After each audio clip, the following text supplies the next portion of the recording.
here. So for this is the Liberia National Television. I'm here bringing you this live coverage. We are seeing armed forces of Liberia, the Myean. There was a report that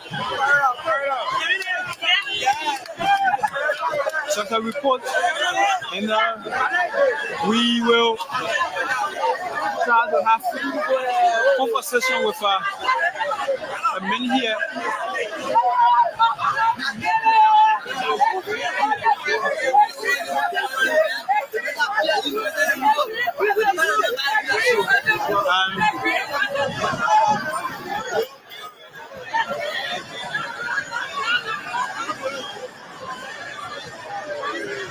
So this is where we are, and we are seeing Liberian here jubilating, but we are making sure to have some yeah. So we want to hold a few Liberians who are here celebrating for what I cannot tell exactly, but you see another couple with Oscar Moba is here.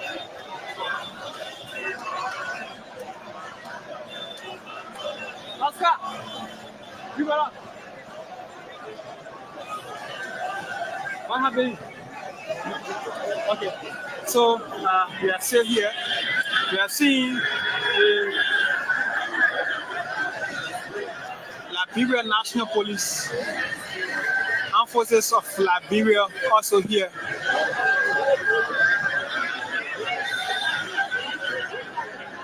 There was a report from an officer assigned at the Zumfa police station that one of their men was beaten by AFL personnel. The actual reason for his beating was not given, but as you can see, folks, Liberians are here right at the SD Cooper intersection. If you are coming from the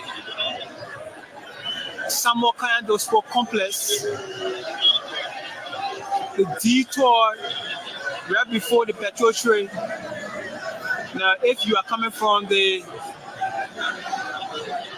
Dubai end, the straight road is where I'm currently situated.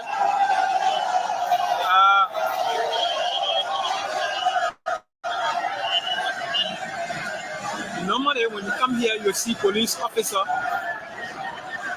but this time we are seeing army personnel here. And according to reports, the officers that were beaten by the army personnel have been taken to hospital.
I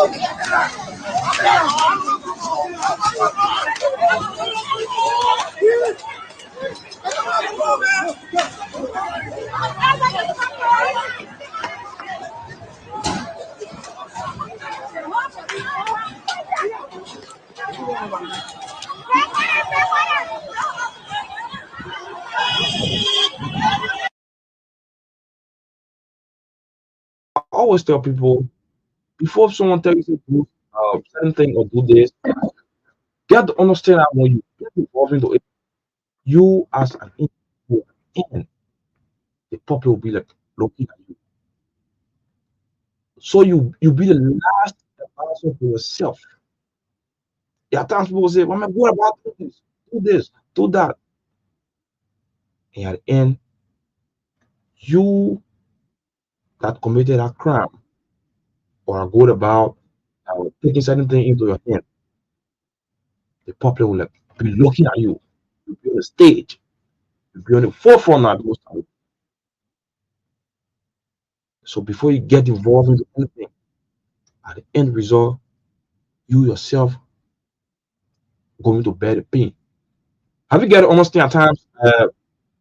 Let's take for instance, uh, you find the kids playing ball around, and then they start to flirt, and then you get people around, boosting them around. Y'all do it, and then someone will say, you get stand pressure, you get stand attention, you go about, hurting your friend.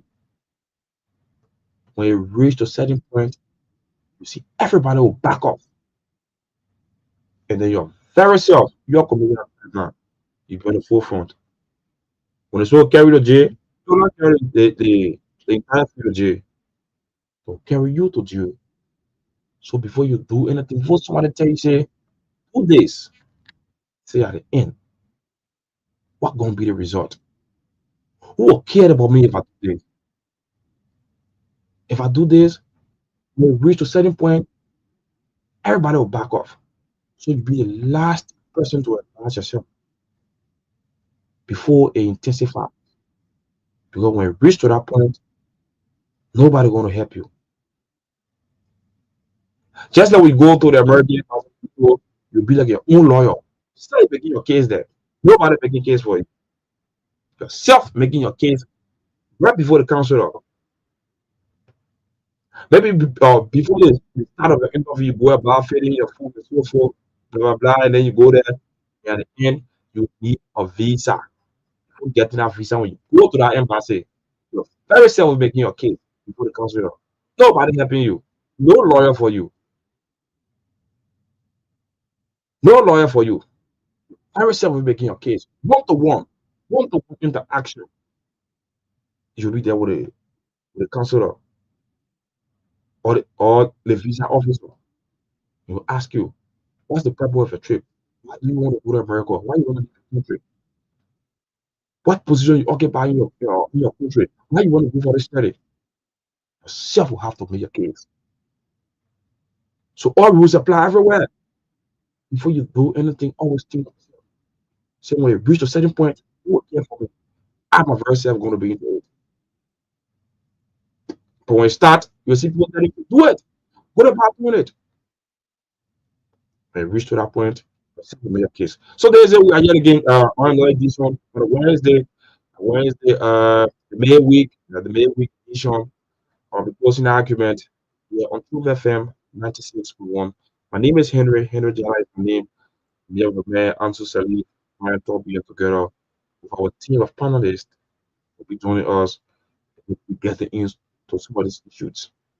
So some of our talking points on tonight will center around we'll be looking at the dedication of the president of somewhere today a Bapolu, yes, somewhere there dedicating a project. Yes, we'll be looking at that. Uh, what impact, how helpful is that project in that particular county, and how the citizens embrace, such project. Yes, it's welcoming. Should we say kudos to the president? We'll be looking at that. And over the time, we've been having this issue that has to do with the motorcyclist and that of the police people say, how you call it, no going to town. If even your buy register, no going to town. Even get all of the documents, to a bag, no going to town. I has been. What's the issues? What's the way forward? How can we find remedy to such? Just then, weeks ago, we've been talking about this capital building issue, and now I think they're trying to seize down a bit. I don't want to say that's far seize down. They're trying to our eyes, our minds, they are all moving on them. Now it has centered around the motorcyclists, police people. We'll be looking at that. What do we find? What can we do with the results of this problem? Why only Liberia? And then we'll also be looking at what transpired on today, just the evening, somewhat around the ELW Road. Yes, what's happened there? We found out that we saw the police, that of the men in arm, people from the armed forces of Liberia, the AFL. We've been getting information, uh, that it's alleged that, one of the armed men, was beaten by, some people from the police, people from the police, and then onto we saw them into a crack, into a crack, the police and people from the armed forces of Liberia. So all of these things. And then just in the train of an eye again, right there to Liberia Junction, we saw an accident. It was very, very terrible. We're still seeing what become of it. We're still seeing what become of it. Why people are always speeding. I think some need that the traffic light right there at the road, instead of it staying there as obstacle, what's the way forward? I think when the traffic light is there, will help us. It will actually help us. It means when you're reaching to some intersection, you have to slow down. You have to slow down. So the traffic light will help us to subside some of these things. It was very terrible. If you see the photo of it, we'll try to put it online for our viewers to see. When you see what's happening the other day, it was very, very terrible. The keke was on a jeep. The keke, the tricycle, and passenger was into it. So what comes to the mind is that when you get people from the security fighting among themselves, what's the ordinary citizen going to do? People from the security fighting among themselves. Who will go and miss the gate? Who will go to subsidize some of these things? It's not a good sign. There are leaders within the both sector, people from the armed forces of Liberia and people from the Liberia National Police. I think they will have to come together in one accord. Like I said earlier on, we have unity, we all do things. But when you have our leaders fighting among themselves, who will make the case for ordinary citizens? Who will make the case? Who will definitely make the case? Nobody will make the case because you get people are supposed to be there to help. At least when the citizens, fighting among themselves, somebody will be there to say, "Oh, stop." But you get people from the security sector fighting among themselves. That's very bad. It's not a good sign for us.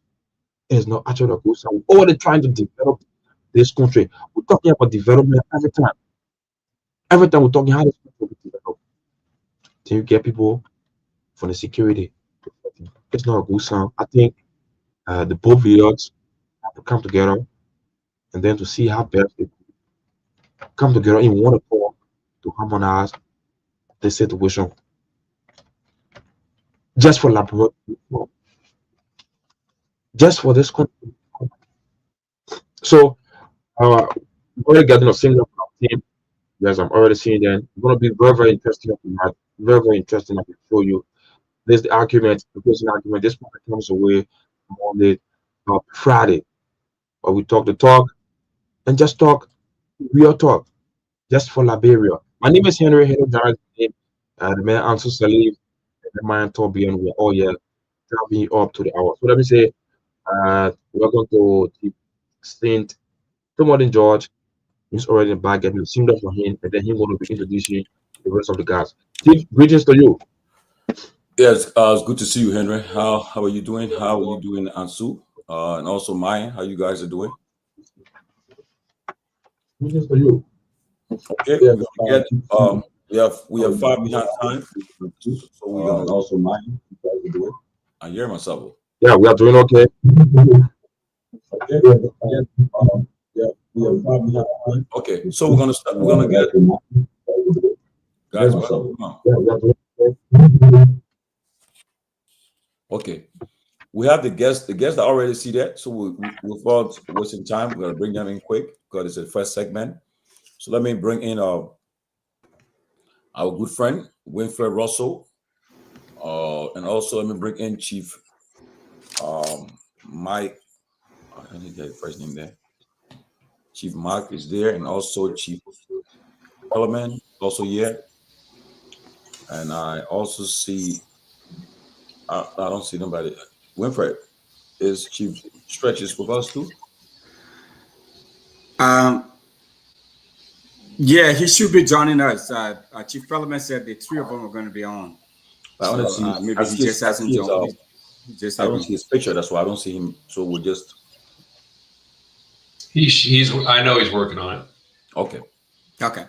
Yeah, he'll be in just a second. But we're gonna start. I know we'll lots to talk about today, and so. But again, let me welcome Chief Parliament. He's no stranger to the closing argument. He's been here before. Chief Yeah, Mark. it's great to be back. How are you? Great. And how's the family doing? How's the family? Everyone is doing great. We're in the last, hours of getting ready to go. So getting a lot of to-dos done so we can leave first thing in the morning. That's good. And we're excited to see you guys go to Liberia to help authorities investigate this fire that has been all over the place, and hopefully we'll get some closure to this fire investigation and can at least take it from there. Chief Mark, good to see you. Welcome. And also I see Chief Jerry. Okay. Jerry's here too. Thank you. Yeah, there we are. Here we are. I want to welcome all of you great people to the closing argument. It's a pleasure to have you on our show.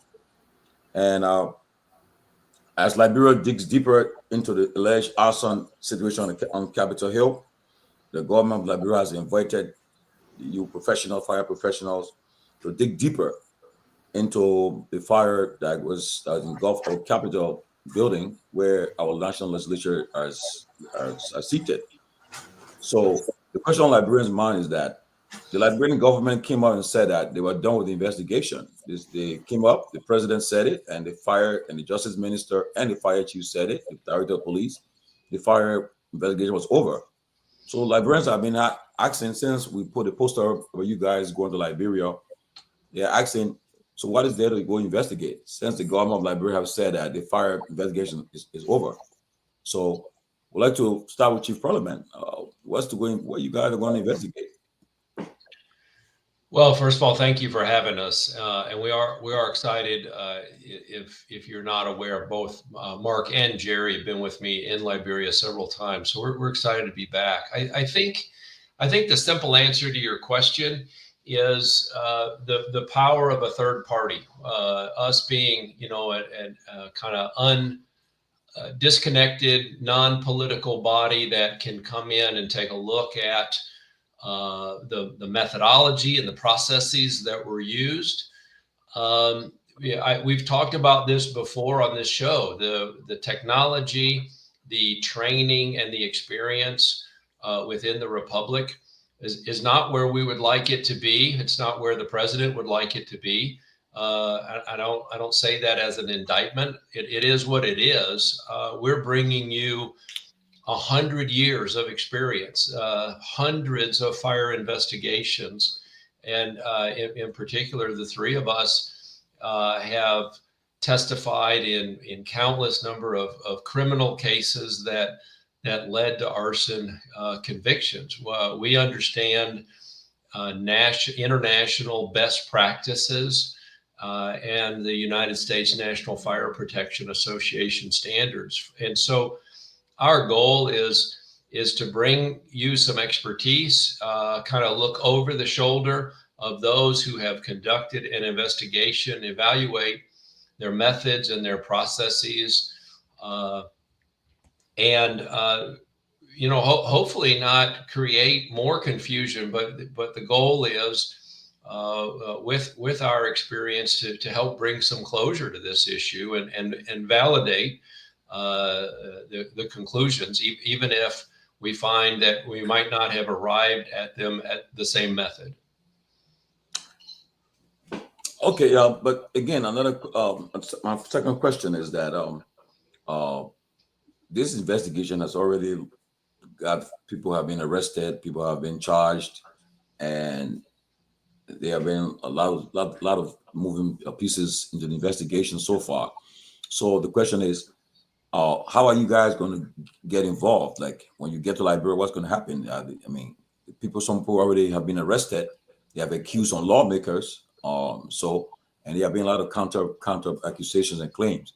So I don't know. I mean, you guys are professionals. So how are you guys going to get involved in a complicated political issue? Because it's political. The whole thing is having to be politics. And you say you want to stay away from politics, but there's already a political investigation going on. How will you guys manage? Well, our plan is this.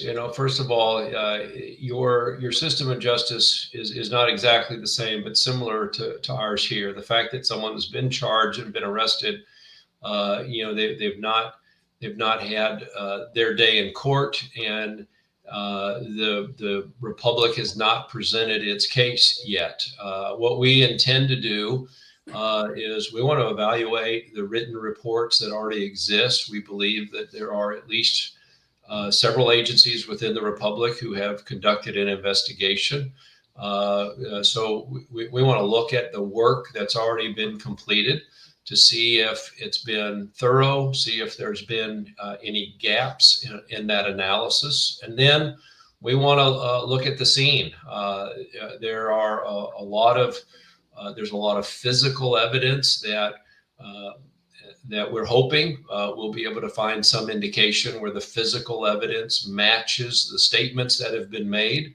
We want to look at things like fire patterns or irregular fire patterns. We want to also go through the effort of ruling out other potential causes so that there's no question as to how this fire got started. And we believe that we can, in some cases, validate the process and the results. In other cases, we might be able to just validate only the results, but we're going to bring the same approach. We're bringing some technology with us that's not available in the Republic, and we will use that technology on the scene. This will be a first that this kind of technology is used in the Republic. So there's a number of things that we can do that, based on our experience, either validates or further solidifies the Republic's position as it stands today. Okay, let me bring Chief Mark and Jerry in. Let me say this up. As I said earlier, you guys are going to an investigation where we are in a political impasse, as president exists in the capital. The still issue of the speaker have yet to be resolved, and right now is the investigation has turned to be some outright political. Now, as I said earlier, the president already said that he said it was arson before they even investigated. The director of police and the fire chief said they came out and said it was arson. So now people have been arrested. As I said, how do you avoid getting involved in the political squabbles that's happening right now? How do you avoid? Because you have to be very careful now, because if you come up with a result and say that it wasn't, you rule out arson, if you rule out whatever you come up with, and it's contrary to what the president and the IG and the fire chief have said, it will be almost like embarrassing the presidency and the fire and the authorities there. So how do you avoid getting mixed up in this political squabble? Well, you know what, I think the best approach right now is we're not involved in those political discussions and debates. We are a neutral party coming from an environment that knows very little other than what's on the international news or the local news or your feeds, those kinds of things. So we're coming in as a neutral party to conduct an investigation. And when we do such an investigation, we use what we call a systematic approach. The systematic approach helps us, collect data, listen a lot, try to compare facts with known probabilities, and then come to a hypothesis or some sort of opinion that we may have.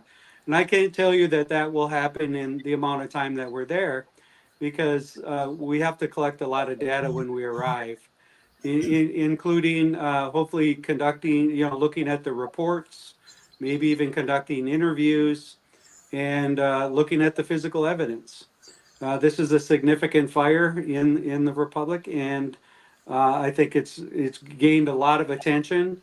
We're well aware of that, and but we're also well aware of the Liberian community. The second largest population of Liberians is in our neighborhood, and so it's not like we don't understand the culture, if you will, but there's a lot we don't know. And our focus when we arrive is to try to get as much information as we can to help, maybe verify the facts or give a clearer picture of what we believe may have happened. I think there's something else that you and your listeners ought to also be aware of, and that is, one of the things that I think keeps us out of the political environment is the very narrow focus. We are using our expertise and our technology to identify the cause and the origin of the fire. Origin meaning where the fire physically began, and that's more than just in the Capitol building. We're gonna do our best to identify very specifically. We're not there to evaluate the law enforcement process, the prosecutorial process. We're not there to support one party or another. We're there to identify the facts as it relates to the cause and origin of this fire, and to report those facts. And if the facts end up being an embarrassment for the police chief or the fire chief or the president of the republic, the facts will be the facts. Our intention is not to change those, not to hide those, but to the extent possible to bring clarity to those. But again, in that very narrow focus. Very good. That's a good point you made, Chief Parliament. Let me get the only thing that I wanted to add, and to piggyback with you, Chief Parliament, was that we are power of the third party. Like they said, we're neutral. We're going to have tunnel vision on just the investigation. It's not our job to say who did it. It's our job to look at the scene and come up with how it is. And if it comes up exactly how they said, well, then that's a win. And if it comes up a different opinion, well, that's a win too. And we're bringing our experience to help the citizens and to get through this process without any political movement or without any political bias. We have none of that. We're bringing just our expertise to give you a third-party look at it. Okay, maybe Russell can come into this one, but the scene has been contaminated already. The fire scene, the evidence, perhaps, I don't know, but people have a lot of stuff taking place since the fire incident. So I don't know, how will you guys secure for the investigation, secure the scene to carry an investigation? People, because like I said, people have lots of taken place since the incident, and I don't know, will you be relying on the investigation from the fire department in Liberia or the police, or you will start a new investigation? No, we will start new. In fact, we will do everything we can to not allow what has happened or has occurred already to influence our process. As Chief Strike points out, We use what's called a scientific method here in the United States, and that method prevents us from having any predisposed bias or conclusion. Now, to your statement of whether or not the scene is secure, I don't know the answer to that question. I've been assured that there has been some level of security around that scene, but we won't know until either Friday night or first thing Saturday morning the extent to which it has been secured, and certainly has it been secured to the same standard that we're accustomed to. But when we look at a scene like this, to Chief Strike's point, we're gonna evaluate the method by which the scene was evaluated, the collection of evidence, if any. We're going to look at things like fire patterns. We're going to measure and document the room and what's in the room and what has survived the room.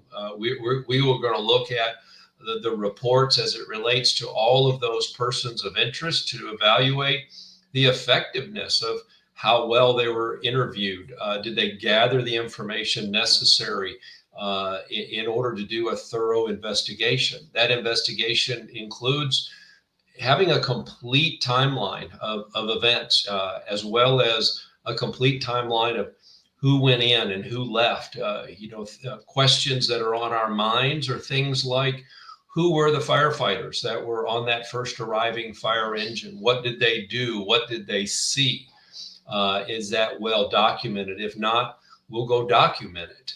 And so the intent here is we're going to come in as if that fire happened yesterday. We're going to go through our normal process. To the extent that the answers to some of these questions have already been asked and answered, and we can leverage that, we will. But to the extent we find gaps, our intent is to close those gaps, including we will request specific access to any of the named individuals who might have information that helps us draw a conclusion with the goal of interviewing them while we are in the Republic. So our goal is bring you the same process, evaluate what has been done, fill in any gaps, and let the data drive our conclusions. Like you said rightly, you guys are professionals, been in this field for many years. You have lots. I mean, what's happening in Liberia is, I don't think is even close to what you guys have investigated in the past. But the Liberian National Police, they was in control of that facility. It was under their control. They were providing protection for the building at the time of the fire. So that means the police, you guys will be interviewing the police too, because they were in charge of the building prior to the incident. Absolutely, absolutely, and with the same goal. Our goal is clarity, transparency, and fact finding. And it doesn't matter where that leads us. Our goal is now. Will we get complete access to all the people and information we need? Time will tell. We have been assured that we will, but we'll allow the facts and the data to lead this investigation wherever it leads. Russell, you want to come in?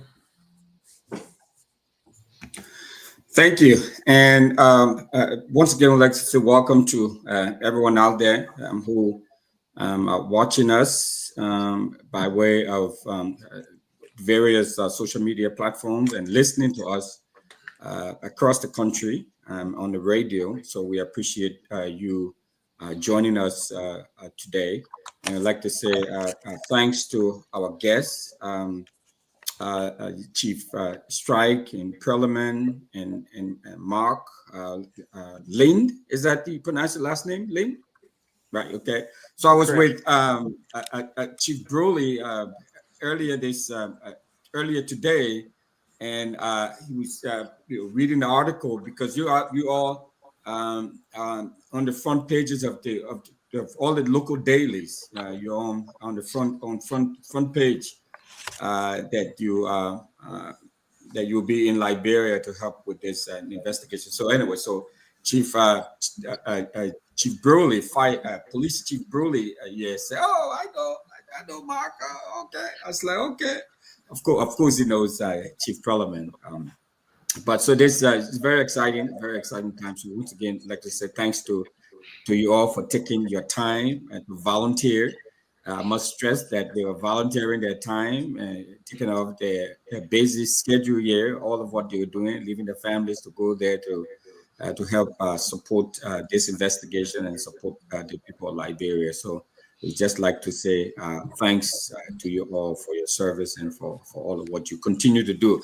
And this is not their first time. They've been on the ground. They've been there so many times. Chief Parliament has as well. I met him there during the inauguration. So yeah, so they're very familiar. I think Chief Jerry said that earlier. Very familiar with the culture, with the people, with the country. So I think that's going to help. Can you, Chief, the Parliament? My first question, not really a question, but my first ask to three of you, can you, because the article talked about your combined experience is almost, it's almost 90 years or over 90 years of combined experience. Can each of you talk about the experience that you're bringing to this process? And I like the fact that you've stressed over and over, and I think which is beautiful, that you're coming from the outside looking in as a third party, doing a full-fledged, independent, no string attached, no political affiliation type investigation. I think that's great that you all stress that. But I think it'll be great too, equally so, for the audience and the listening audience and viewing audience to know the sort of experience that you all bring in to this investigation, to this process. So we first start with Chief Lynn, and then we just go around the horn. Well, I enjoy the fact that we can come out and help the Liberian people. We are strictly on a narrow focus. Political background, with all due respect, I don't know anything about your political movements and your political parties there. It's not a swim lane that I follow. I come in very unbiased. I'm here to deal with just the facts and to try to help you guys. The other times that we've been to Liberia, they were just to help the people of Liberia. We want to move you forward. We want to help you in every way that we can. The easy way that we can is taking our 35 plus years that each one of us have and give that knowledge to you and shine another different light on it. And as far as political movements go, I have no skin in that game either way. And like I said, I don't even know it. So that's how I stand on it. But Mark, they want to know your experience. Experience that I can bring to the table. I've been 35 years in it. I've been a chief of 2 different departments. In those departments, we've had fires that we needed to investigate. That does do a lot of good for our community. What I'm bringing to our team is the logistics part of it. Logistics meaning there's behind the scenes. I'll help where I can and help Chief Parliament and Chief Strike when they're doing their investigation.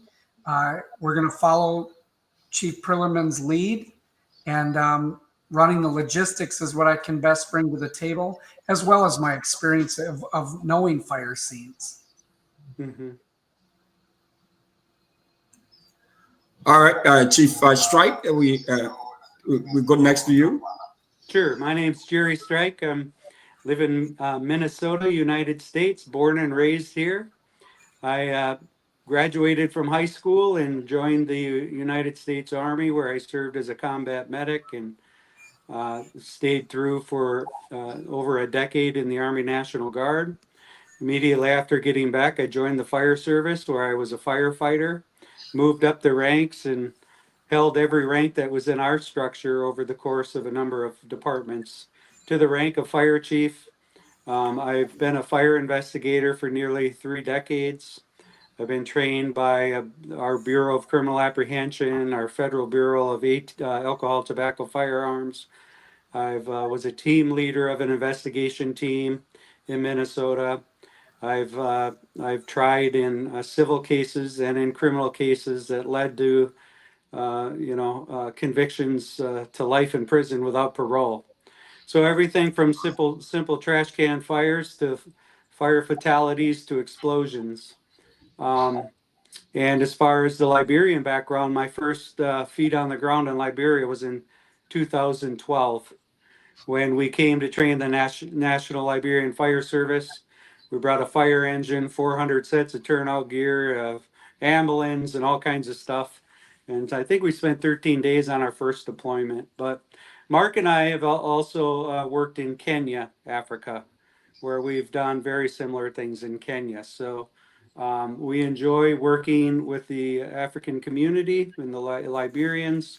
I'm excited to see how it's changed over the years, and certainly looking to add some opinions and just some of my skill to help people make better decisions.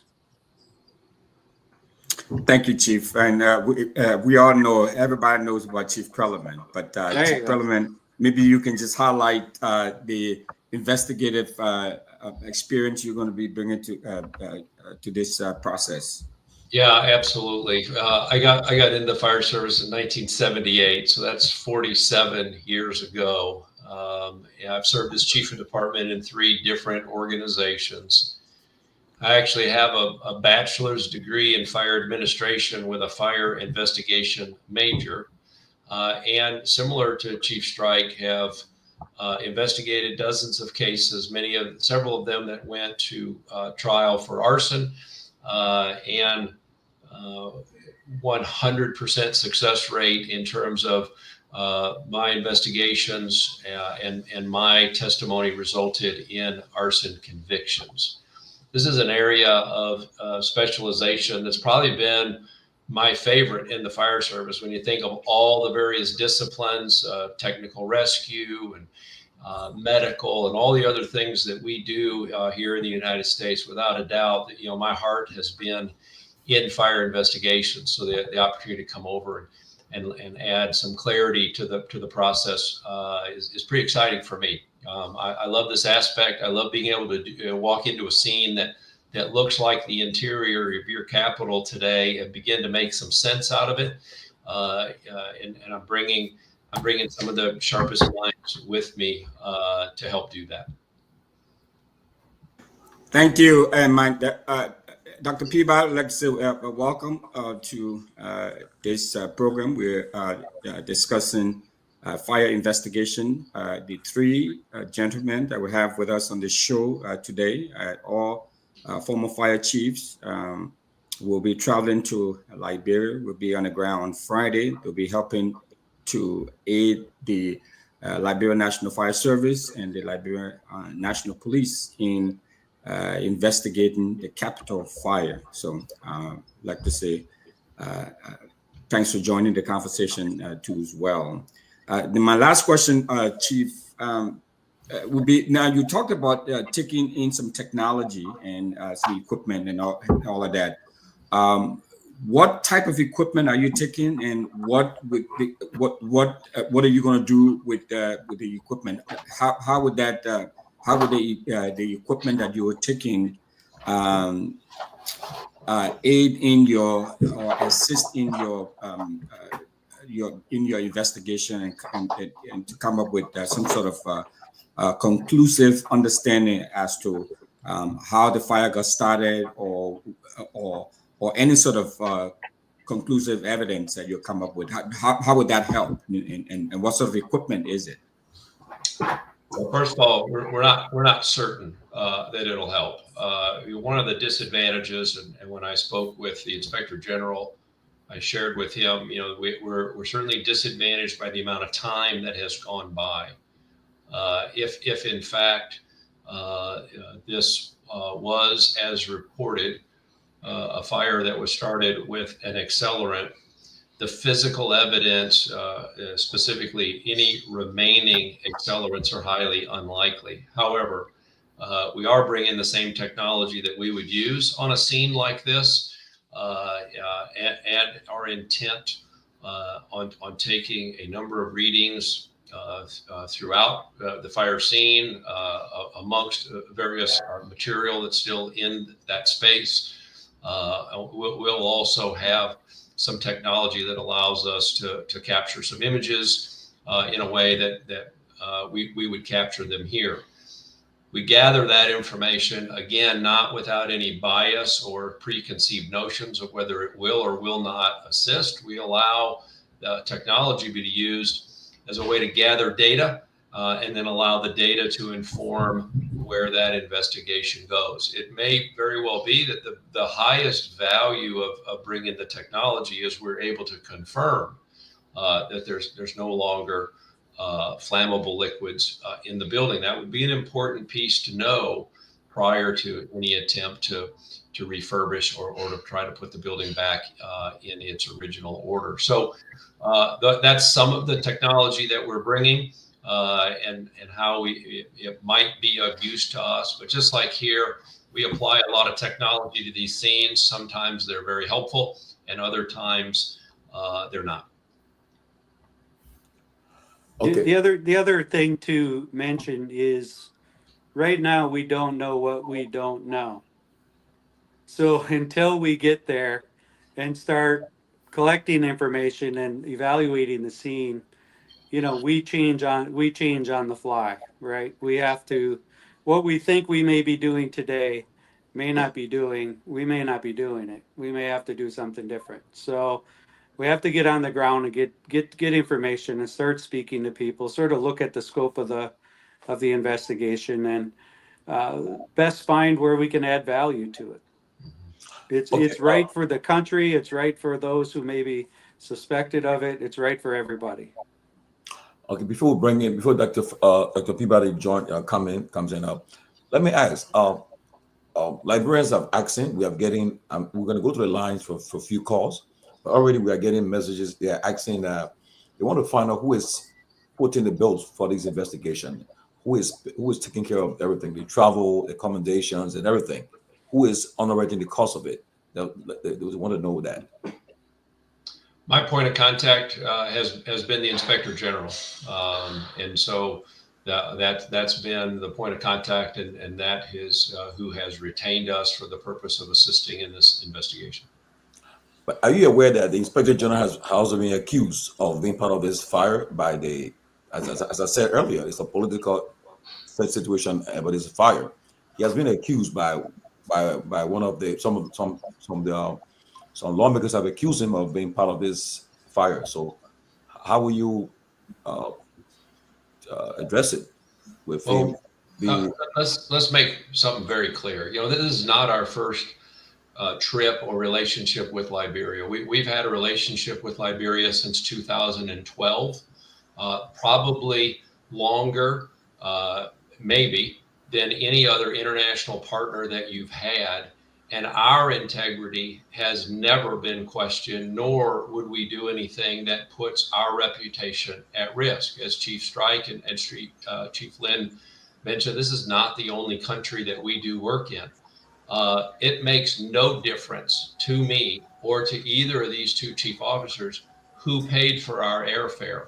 We will allow the facts to drive this investigation, and we will come to the conclusion without regard for whether or not our conclusion embarrasses or puts in a bad light either the fire service, the National Police, or the President of the Republic, who, as you know, I have a personal relationship with.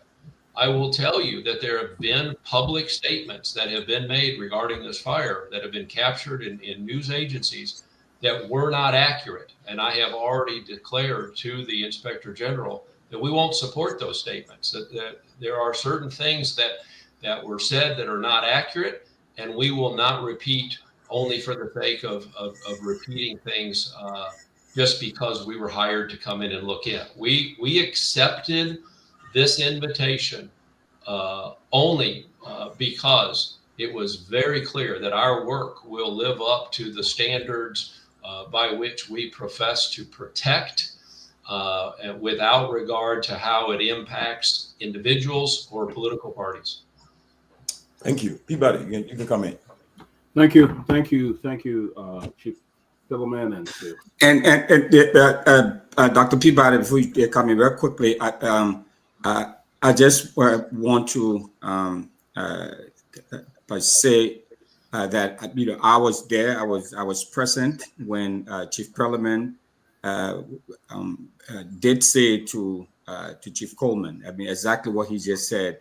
I was there when that was when those concerns were raised, and he brought that up, and he said, hey, we allow the facts to inform our conclusion, and that there will be no hindrance, no interference or anything. And I mean, from the onset, he laid that out, and it's more or less like a condition to even accepting this to even move forward. And the chief and everybody agreed that that they are going to go there and do the job professionally as they know how to do. So I can vouch for that conversation did take place, and the assurances were given to Chief Parliament. Yeah, let me just put an exclamation point on this. All three of us have walked away from family commitments, customer commitments, consulting agreements in order to devote this time to the Republic. There is not enough money in the Republic for us to come and be bought to repeat someone else's story and put our own reputations at risk. All three of us continue to focus on the fire service in the United States, and there is nothing, I can tell you for sure, there is nothing we value more than our personal reputations, and we won't do anything that puts those at risk. Thank you. Good to see you, sir. It's been a while. Yes. I think you guys answered a lot of the questions that I had. The only thing I wanted to say is there have been preliminary investigation done. The police, they have arrested people. The fire service has concluded, this happened without any real forensic, like what you guys going to take in. The only thing with them arresting other people and already find charges on these people, don't you think this will embarrass your investigation as you go on in Liberia? Is there anything that could embarrass our investigation? Yeah, don't you think it could cause some kind of hindrance? Because the police have already arrested some people. They've been charged. I mean, they got no real evidence. It's just based on circumstantial evidence. So you guys go in now starting your investigation. Don't you think they could hinder your work when they have already arrested and charged people, and you guys going to come up with finding? Well, as we described this process a little bit before you came onto the show, and our approach is we're approaching this scene the same way we would approach a fire here in the United States, and that is this. We don't come with any preconceived notions that the previous work was either accurate or inaccurate. We don't start with a presumption that it was either done completely or incompletely. We're going to bring a process that ensures that from the minute we land, the way in which we evaluate the reports that have already been done, the way in which we evaluate the scene, the way in which we interact with persons of interest, including firefighters that were on the scene, security guards, police officers, and suspects, is going to be the same way we approach any fire scene. If the data turns out to be different than what has already been concluded, the risk is not necessarily that it embarrasses us. We're going to bring a process that has been tried and true for decades here, and is supported by industry standards, international best practices, and between the three of us, hundreds and hundreds of hours of training and experience. Is there a risk that we bring some embarrassment to the Republic? yes, there is. And both the Inspector General and the President understands that that could happen, that, you know, our conclusions may be different than what they've come to. Our ultimate conclusion of it being an arson may be the same, but it may include statements that said, you didn't get here correctly. You may have gotten to the same answer, but it wasn't done correctly. And both the Inspector General and the President is prepared for that. They both desire completely that there's a level of transparency and that we get to some level of closure here. Let me ask you, I don't know whether anyone had asked you this question. How long is the investigation going to take place? How long is it going to be? Well, that's a great question. I'll tell you that we've got airline tickets that says we're coming home next Tuesday, which leaves us 3.5 days on the ground. Now, it's possible that one of the things that we talked about earlier in the show is what is the condition of the Capitol, and especially with regard to how well has it been protected. If it's possible we could get there and determine very quickly that there's not much we can do with the Capitol. But the opposite is also true. We could get there and discover that it's going to take us a lot longer than 3 days to dig through that scene and look for evidence. So we're coming with the belief that we're going to make a material impact in 3.5 long days of working hard and using our expertise, be able to arrive at some conclusions. But we're prepared to be flexible. We're prepared for the unknown. As Chief Strike said a few minutes ago, we don't know what we don't know. If we find gaping holes in the process of gathering information from persons of interest, and if we're denied access to those same people, that would hinder our ability to render an opinion. That Absolutely. combination would be hurtful. But to the extent that we find holes and get access to close those holes, we can keep moving at a pretty good pace. Couple other comments, if I may. First is, you know, we're reading what's going on online, and we've learned in our country that the facts aren't always online, right? Our law enforcement, our fire service withhold information from the public because they know it'll be tried in a court of law at some point. So assuming that an arrest is based off no cause, let's say, I think that we have to get the facts, and we continue to talk about that. But I also want you to know that a lot of evidence is always typically left behind in any kind of fire. And you're all thinking maybe, or the public thinks of physical evidence, something we can bring to you and show you.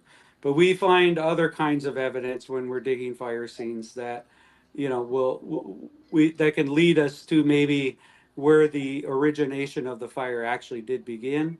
And we can take the other data that we have and try to build a story of probability, not possibility, but probability that the fire began this way. And then there's always the time when we do all the work and we get all the information we can, and the fire is inconclusive. We just can't say with all of our evidence and all of our history and all of our experience, we can't put it all together to tell the story. Maybe because the fire was too big, or you know, there's a number of reasons for it. But we're going to start fresh. I'll tell you that I know nobody in Liberia, in Monrovia, absolutely nobody. There may be some people there that I see from when I was there again, and I'll remember their names, but I haven't spoken to anybody in a long time. And so I'm coming there sort of as a new guest, even though I've been on the ground. And we have Liberians all over our neighborhood here. We're all coming here in peace to do goodwill, in hopes to help the Liberian nation move forward. Yeah, go ahead, Timothy. I'm We'll there. take some calls. Before you guys leave us, let the public interact with you guys. We'll take some calls. So Yeah. we'll bring the guys to get some calls. But while they are getting ready for the calls, can I ask you, will you make your investigation, the outcome public? Will you make it public? That will not be up to us. We've been retained. We intend to leave a written report that includes all of our conclusions and a description of our methodology. But I don't believe that we have the authority on Liberian soil to make something public like that. That's going to have to be the Inspector General who will do so. Yeah, we have no police power. We are just an experienced opinion. So you're just they're going to get the report after they've concluded the report. They'll just turn it over to the Liberia National Police and the Liberia National Fire Service, and then they can decide what they're going to do with it, whether they want to disseminate it publicly or whatever they would like to do with it, or turn it over to the Department of Justice or the Attorney General. I think that's how it's going to. I think that's how I think that's how things are likely to unfold, right, Chief Parliament? I mean, you're going to turn it over to them, and they will decide. Yeah, absolutely. Be able to do with it. Yeah. Okay, we're taking calls. So to call, we have the Henry is in Liberia. He would take calls from Liberia, and also the number to call in the diaspora is 856-676-5136. So you can take calls, and the chiefs have to leave soon because they're getting ready to catch their flight tomorrow. So you can't hold them here all night. So please, if you are calling, try to call at 9 so we get it over with. Okay, thank you so kindly. So the number to call here in Liberia is 0777017-635, 777017635, 0777017-635, 777017635 is the Liberia number. Then call, make your point on the closing argument here on Truth FM 96.1. 777017635. To the very first caller. Your name from where you joining us? Your name from where you joining us? August 2nd. Calling from where? From Ghana's. Okay, go ahead. My question had to do with police are also telling those people to go to send them to go to the proceedings. What evidence would you prove that this player was not born by an individual or those who have been caught or arrested by police? What would be the outcome of that if they found not guilty? Thank you.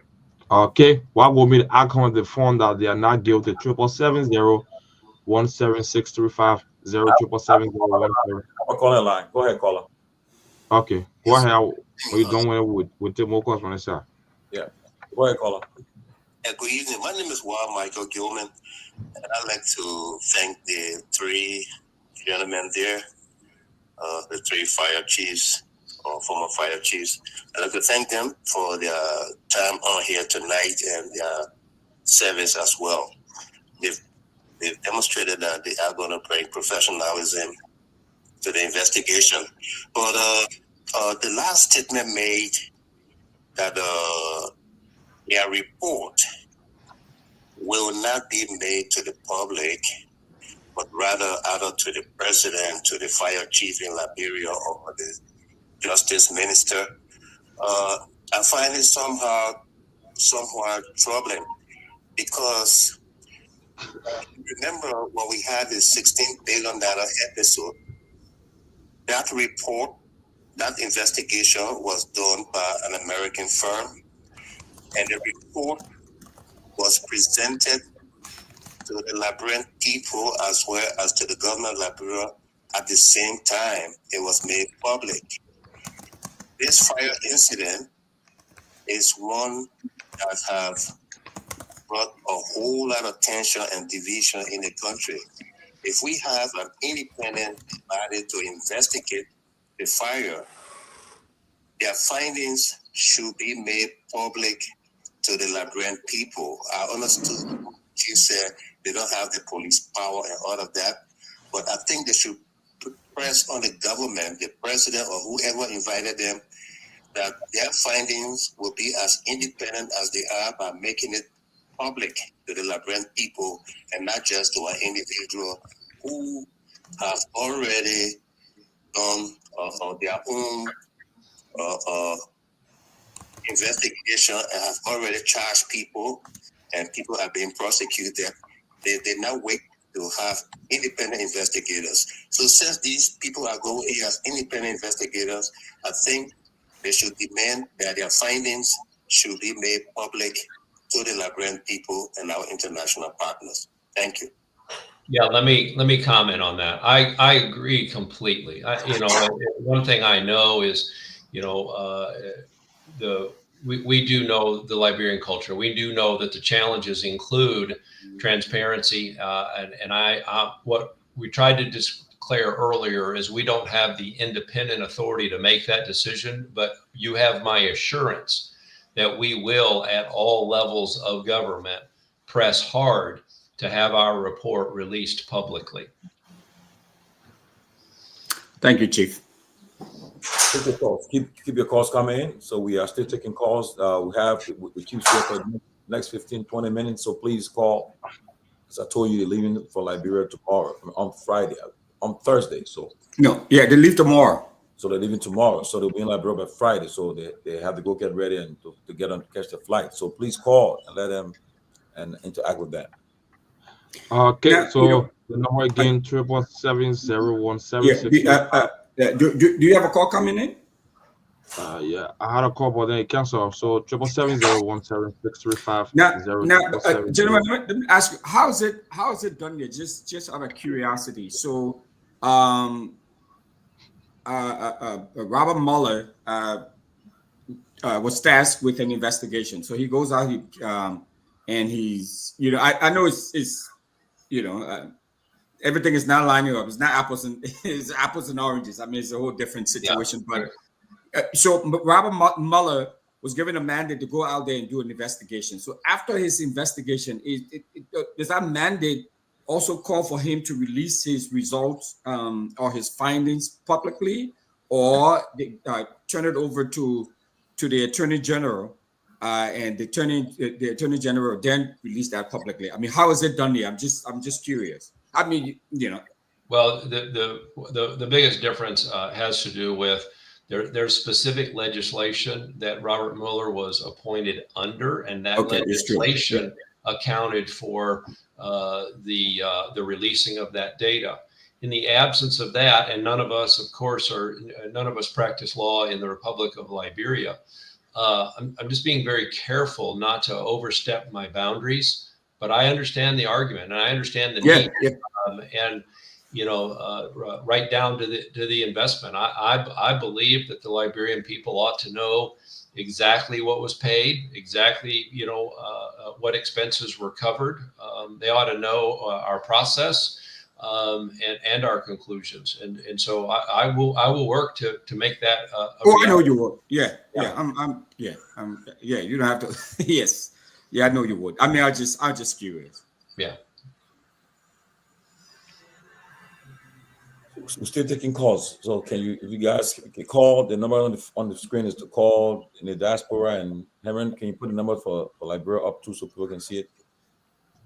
Okay. Well, So let me ask a question. What is the name of the company that you guys are taking to Liberia to do this investigation? Well, if you may recall, back in 2011, we created an organization here in the United States called Fire Rescue Alliance. And Fire Rescue Alliance, not exclusively, but almost exclusively, was focused on rebuilding the Liberian National Fire Service. And between 2012 and 2018, we had teams that traveled multiple times in and out of the Republic, assisting with training. We shipped a number of fire engines, ambulances, 500 sets of gear, and miscellaneous equipment. So the president of Fire Rescue Alliance is Liberian, Samuka Kehleboe, who resides in Brooklyn Park, Minnesota. He still serves as the president of that organization. And so they have provided us with some support as we began this trip. And so, you know, the belief is that there's an opportunity in the future for Fire Rescue Alliance to re-engage and to, again, assist the Republic.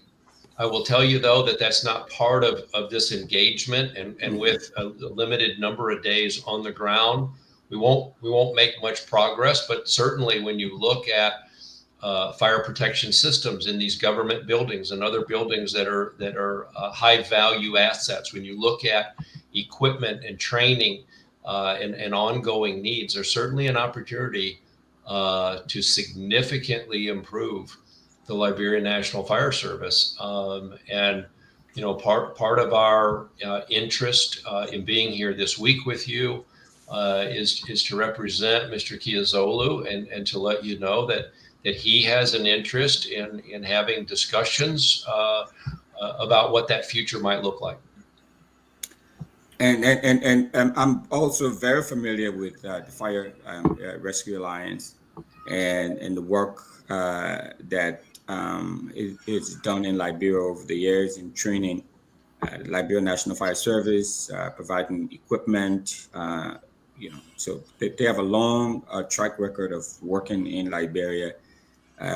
President Boakai, who was vice president then, they work with him very closely, and he's very, very familiar with that organization. And I believe all these chiefs, he's familiar with them. Let me ask you one more question while we still await call.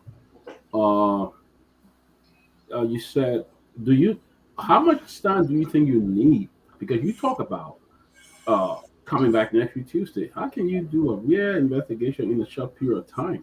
How much time do you think you would need to do such an investigation? Well, again, we don't fully know what we don't know, and so you know, we may have severely underestimated the impact. But we're prepared to start upon our arrival Friday evening. We're prepared to work very long hours Saturday, Sunday, and Monday with the belief that if we get access to the information that's already been gathered and we bring our process, it is not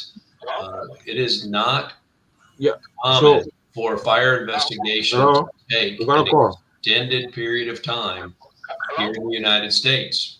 In fact, Go ahead. Your name from where you joining us? Yeah, let the chief end his statement. I'm calling from Brooklyn Park, Minnesota. Brooklyn Park, Minnesota. Go ahead. My interest in fire chief's investigation in Monrovia is concerning how are they going to structure the investigation as it relates to getting people who were innocently arrested, and what would be the recommendation to the government of the Republic of Liberia? Okay. Thank you. Repeat that question. Are you there?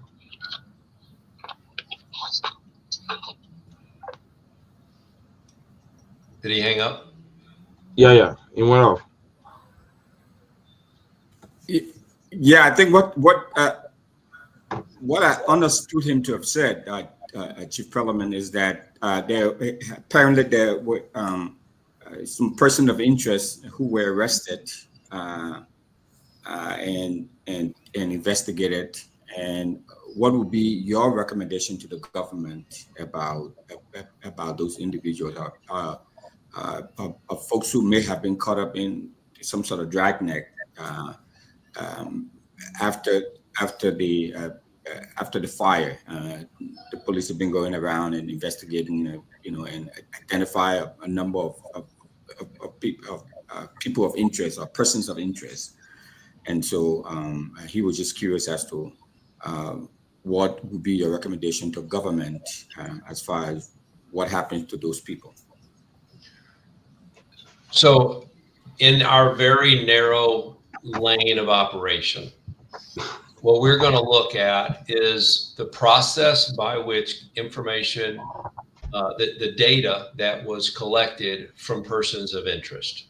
We have a very methodical approach to identifying all of those individuals. So by way of an example, it looked like from video that I saw, there were 4 arriving firefighters on that first LPRC fire engine that arrived. We have a specific approach of wanting to know who they were. We will capture how much experience do they have? What kind of training do they have? What were their initial assignments when they arrived at the Capitol? Did they pull a hose? Did they go inside?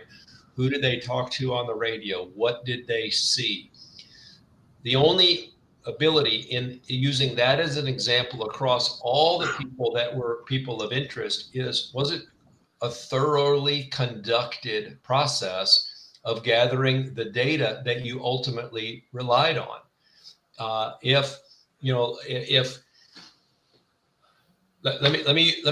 going to make up an example that is completely false. So make sure you understand that. If someone was walking past the Capitol at the time the fire started and we grabbed that person and said, you're the one that did it without gathering proper data, then all the conclusions would be inaccurate. Do you follow that very bad example? So at the opposite end of that, we bring a very specific process to make sure that all of that information was collected accurately and that it matches. So if someone says that they poured gasoline in the Capitol, we have some very specific questions about that. And we want to make sure that the answers to our questions match the physical evidence that we find inside the Capitol. Maybe that was done. Maybe we're going to be very impressed with what we see in the written reports, but we don't know until we get there and we see it. We don't know what those gaps are. Now, outside of that, claims about any other law enforcement or prosecutorial behavior is outside of our lane of reference and, quite frankly, outside of our expertise. And our focus is, again, can we validate the conclusion that this was an arson? To what degree? And can we look at the process that led to the arrest of this individual and confirm it would be valid based upon international best practices?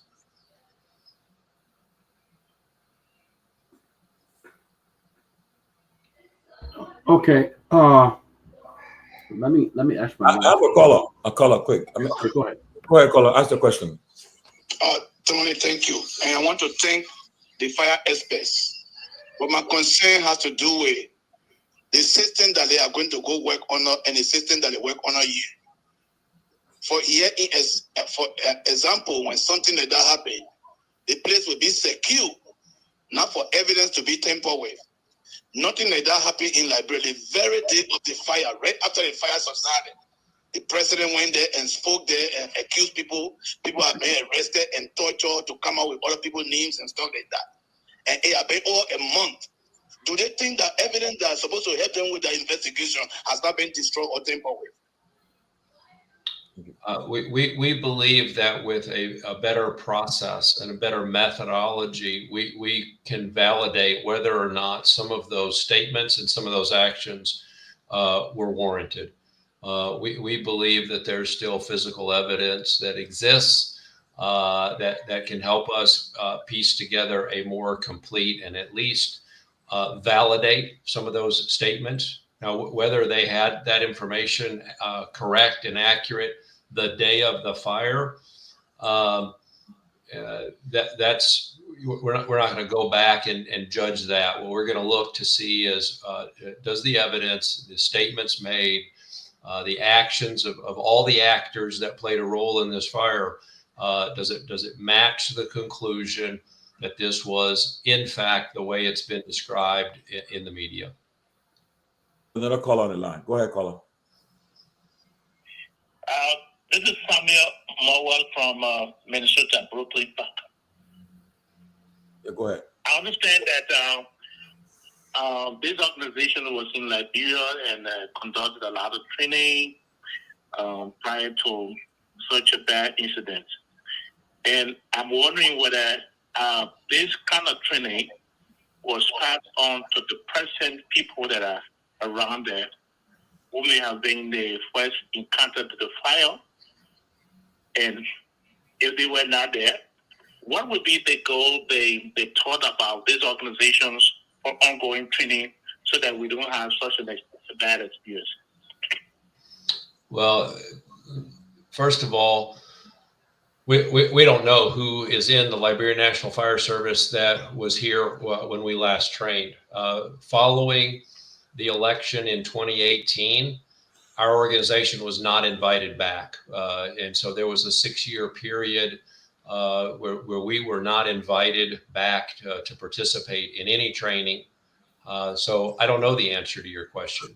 In addition, the training that we did provide back in the years between 2012 and 2018 specifically for fire investigation would have been on a limited basis to try and get them a baseline understanding. But you're looking at, 3 fire chiefs here who collectively have hundreds and hundreds of hours in this discipline alone. Even if we would have been invited back over in the previous administration, I'm not certain it's hard to judge how much progress we could have made preparing them for a fire of this size. Like you said, we got less than 10 minutes with the fire chiefs. It will soon be leaving us. So please, if you have your questions, you can call in now, because the next time you hear from them will be in Liberia. So call and engage them and ask the questions you want to ask. I think they have answered almost all the questions so far. I think, but there's another call is coming, so let's see what happened. Go ahead, caller. You're live. You're live. Go ahead, caller. My name is Senior Wilson once again from Brooklyn Park, Minnesota. My name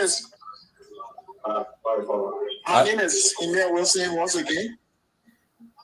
Ask your question. Once again, I got a follow-up question. Go ahead, you're live. Go ahead. Yeah, I got a follow-up question. My follow-up question is, are police trained to investigate fire, or they are trained to investigate crime? Is the question are they trained to investigate the fire? Is whether police are trained to investigate fire or crime. But we have another caller on the line. Go ahead, caller. Quick, ask the question. Yeah, my name is Gabriel Jaliman Jr. from Ohio. My question is, before the fire incident, we had the police in control of the Capitol building. So my question is, with the police, those that were on ground, and the fire incident took place, will they be investigated? That's my question. They're certainly among the individuals that we want to question, so that we have a better understanding of the sequence of events that took place, and perhaps can answer the question of how those events took place. So yes, they are part of our outline approach to looking at this investigation. Okay.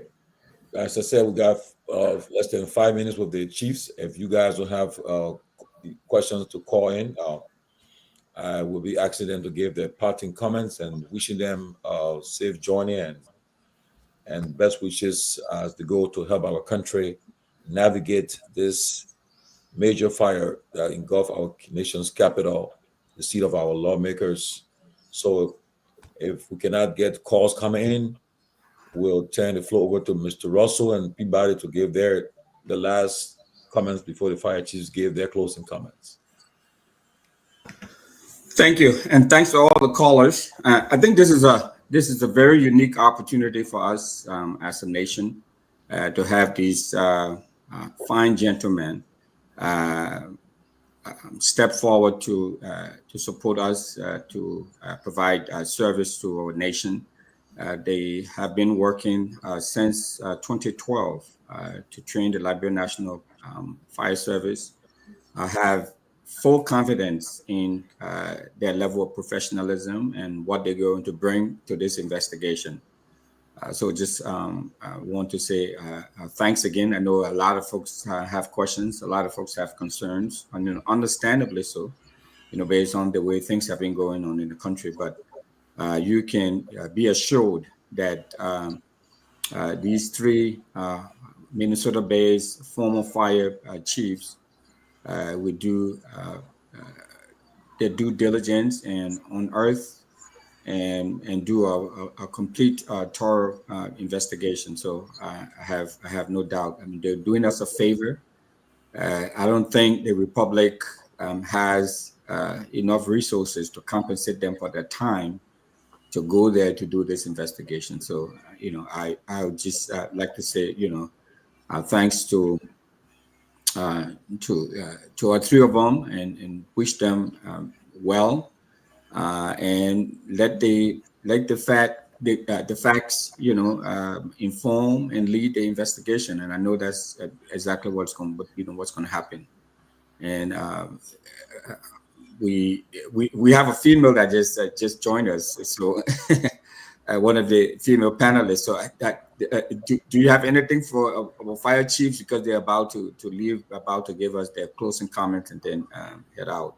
Did you have any burning question for them? So I would just stop here and then give you that opportunity.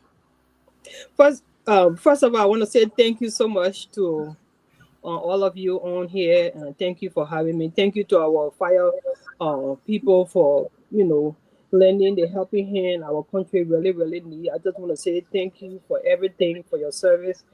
I have a question, and my question is, now that the Liberia National Police has, already,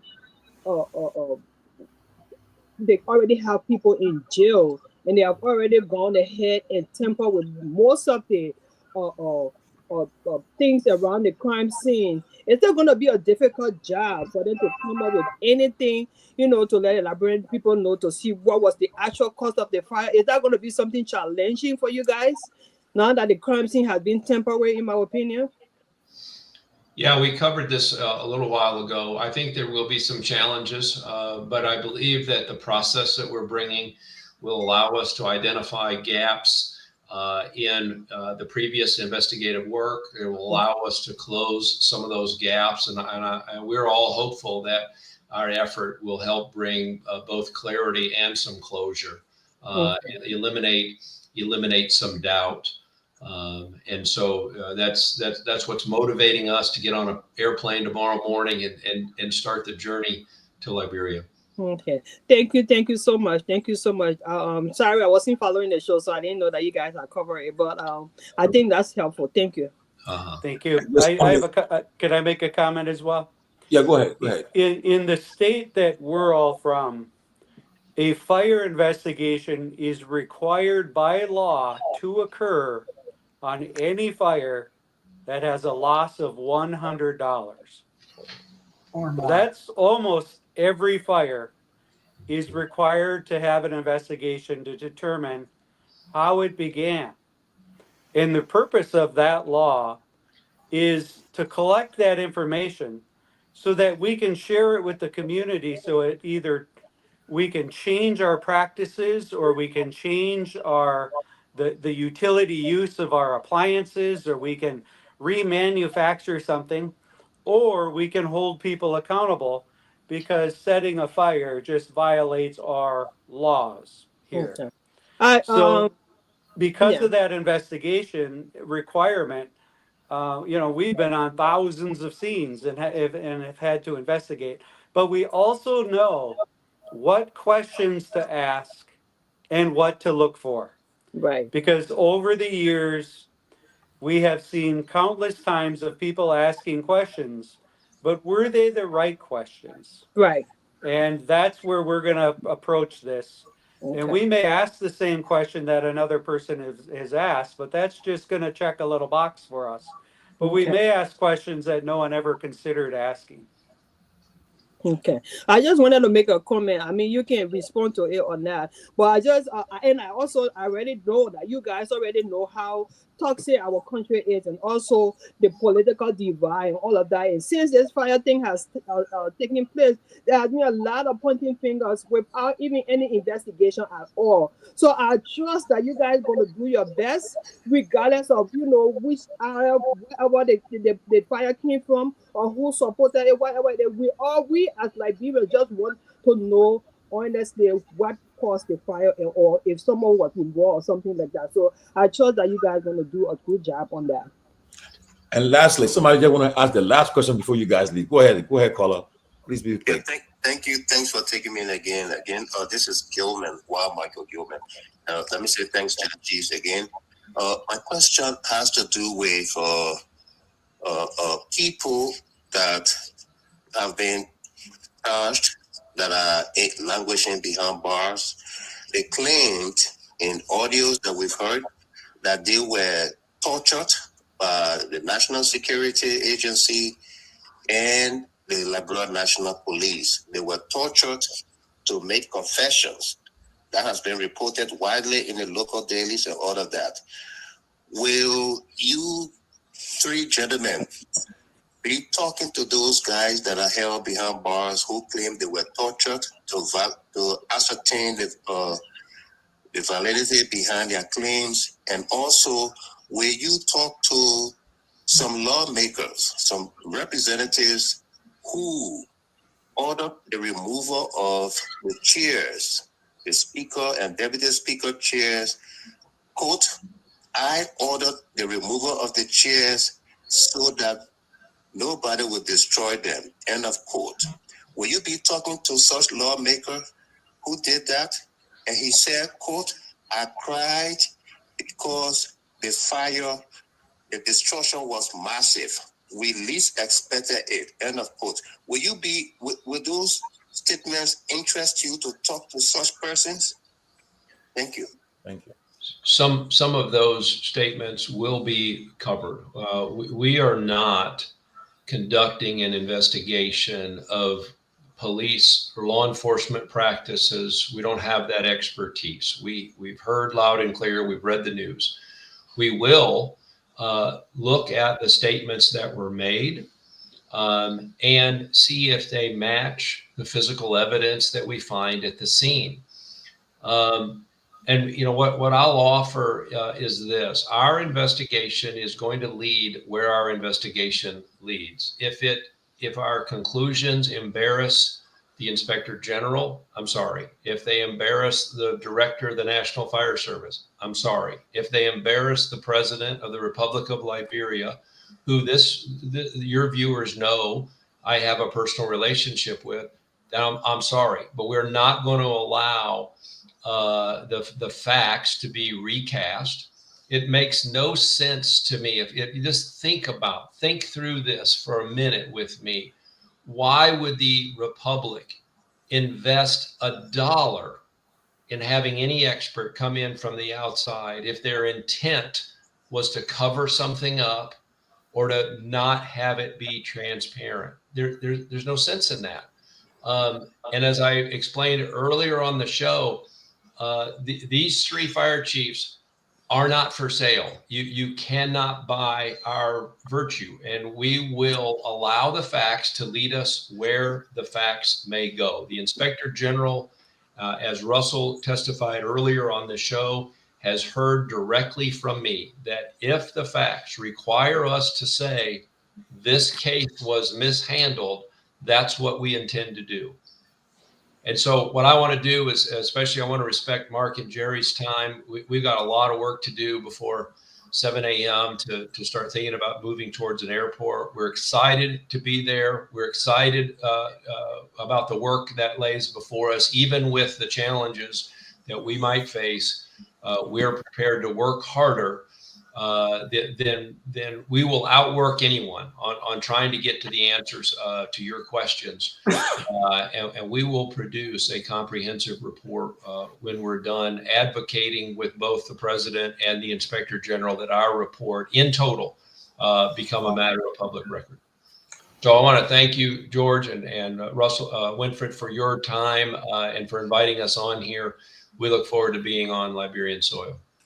I want to say again, thanks to Chief Parliament. You've always been a friend of our country. You've been there many times, and you have really put your time and made sacrifices just to help our country out of this situation. I want to say thanks to Chief Mark, Chief Stretch.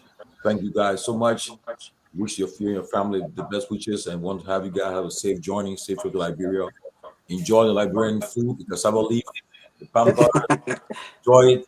And have fun in Liberia, and pray for you guys as you guys get into the skies. Thank you so much, and God bless you. God bless you. Thank you. God bless you. God bless. Care. Thank you.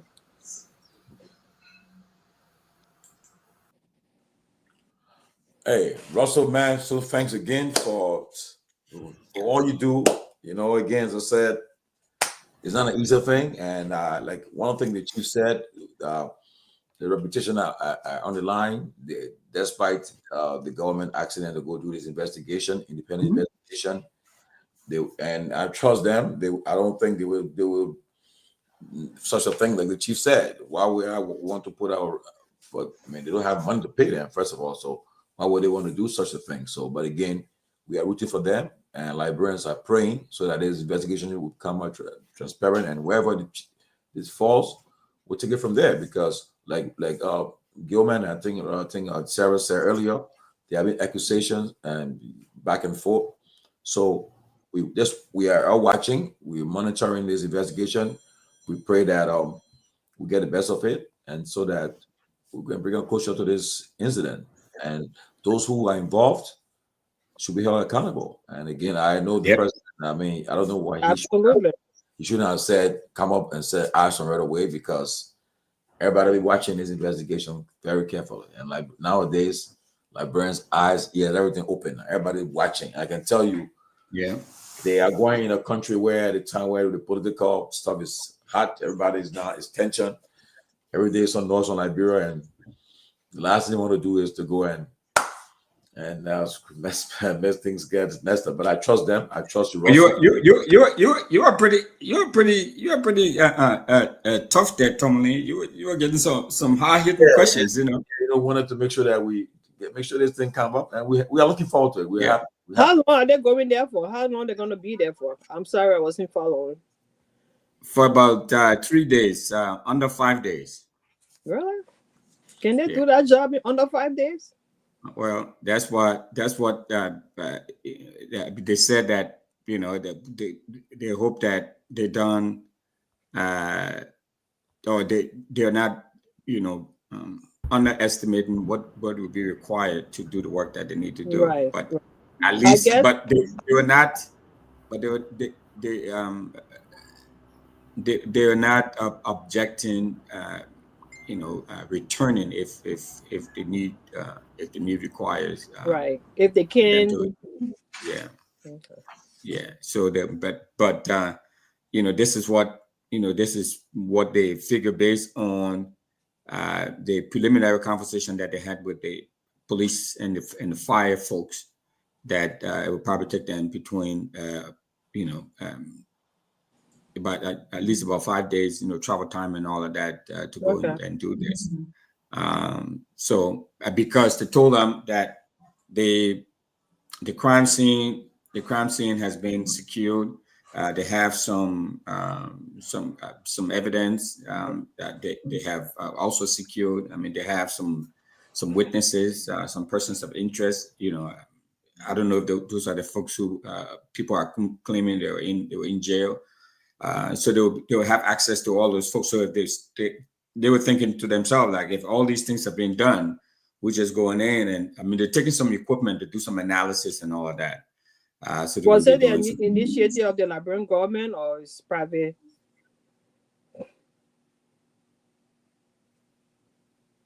Not hearing you. You're not hearing me? Hearing you now. You're saying they were invited by the Liberian government. Oh, okay. Yeah, the Liberian government invited them. I mean, like Chief Parliament said, I mean, President Boyka knows him personally. I mean, knows him very well. I mean, he was to the inauguration. He was an invited guest to the inauguration. Okay. Nice. And they've been working with. The only reason why there was a pause because the Guar government, as I said, after the election in 2018, 2017, 2018, but the entire period of the Guar government, the Guar government didn't work with them. But during the Salif administration from 2012, and then now this administration, they've gone back and forth to Liberia.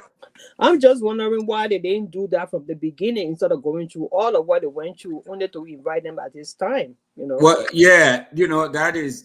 I mean, I think we've talked about this before because we've had Chief Parliament on the show multiple times. Right? I think I listened to him when he was on the show. Yeah. So. Because when this fire first took place, I don't know if how many of you follow me on Facebook, but I did a post on Facebook, calling for them to invite these guys for to do this investigation.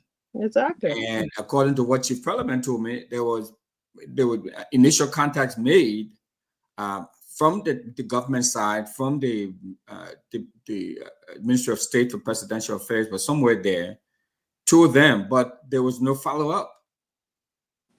But they were willing back then to go to do this investigation. So the investigation. So they were just now coming and asking, and so these folks have put down everything that they were doing. I mean, these are top level, top tier, fire investigators and fire chiefs. I mean, they're with wives and children, families and all of that. They're putting down everything to run to Liberia to help out. But this is when the call was made. This is when the ask was made.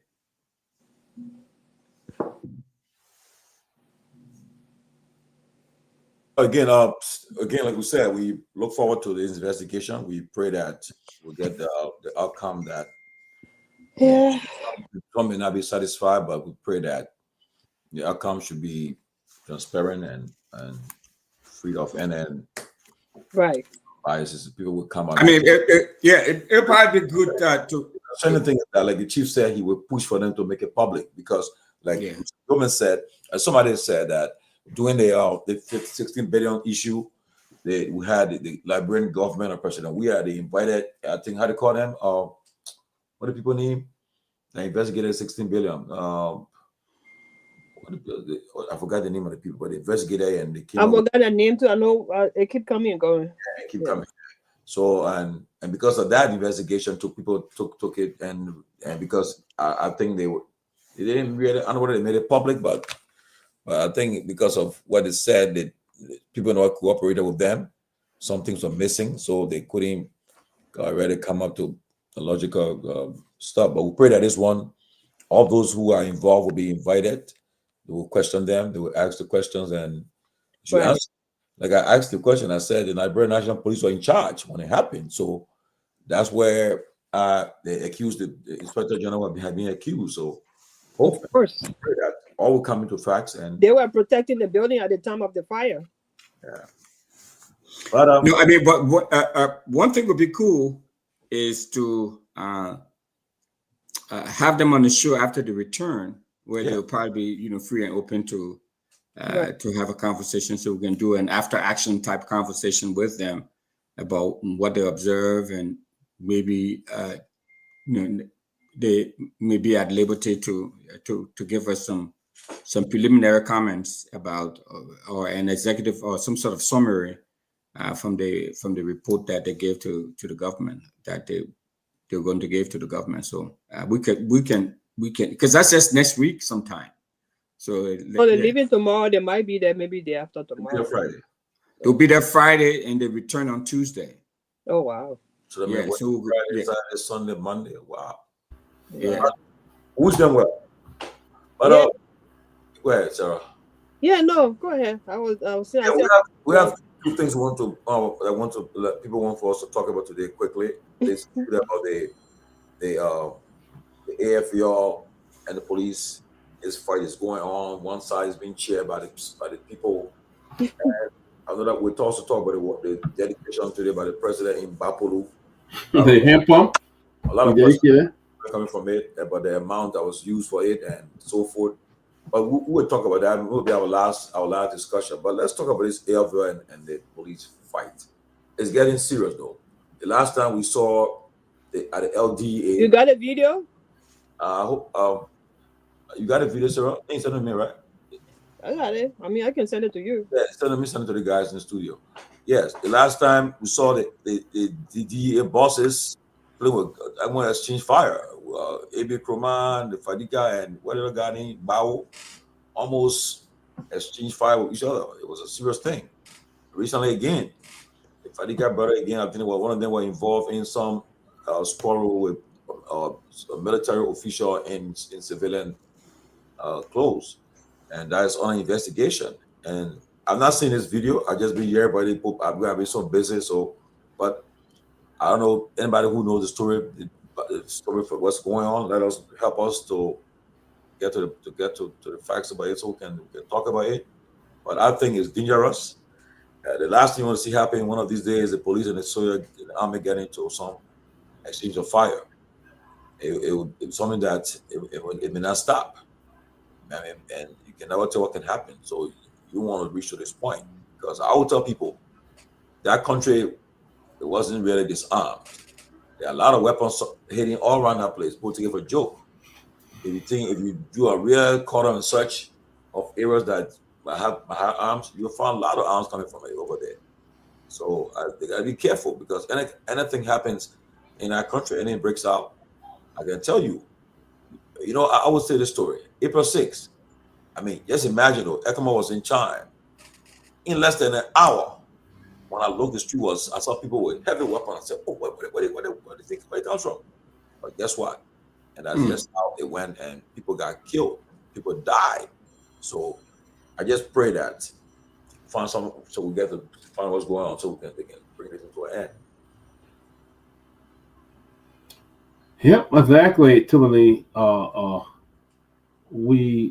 The country is very fragile at the moment. You know, weapon is all over the place, and the government is not doing well in terms of patrolling, you know, curtailing all those different violence and things we see in our country.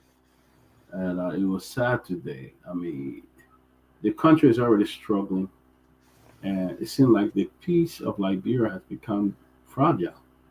You know, anything could happen now in that country. You know, which we don't. I don't wish for it to happen, but it seems like anything now, all kind of stuff is happening. Guns, and it boils back to the root of law. We have a very weak legal system. And take over guns and do all kinds of things and walk through that country. If somebody get arrested, who know you or the other person and the other person, but it's bad. It's not good for the image of our country.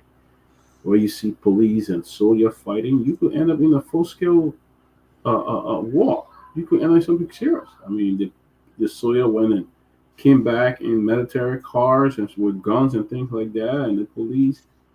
I mean, what the military even doing there? I mean, in a situation like that, the police should be the one to address it. It doesn't matter whether you're AFL officer or not. The police should have been the one to address it. You don't come in revenge because another military colleague of yours was assaulted.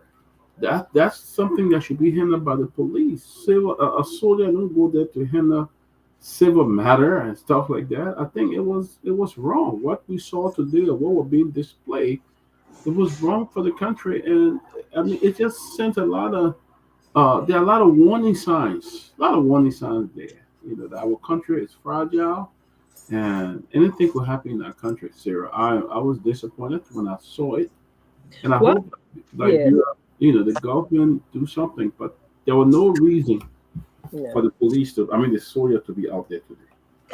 Myself, when I saw it, I was really disappointed. I mean, it is so sad because I think this particular incident today came from what happened before when the police assaulted an army guy.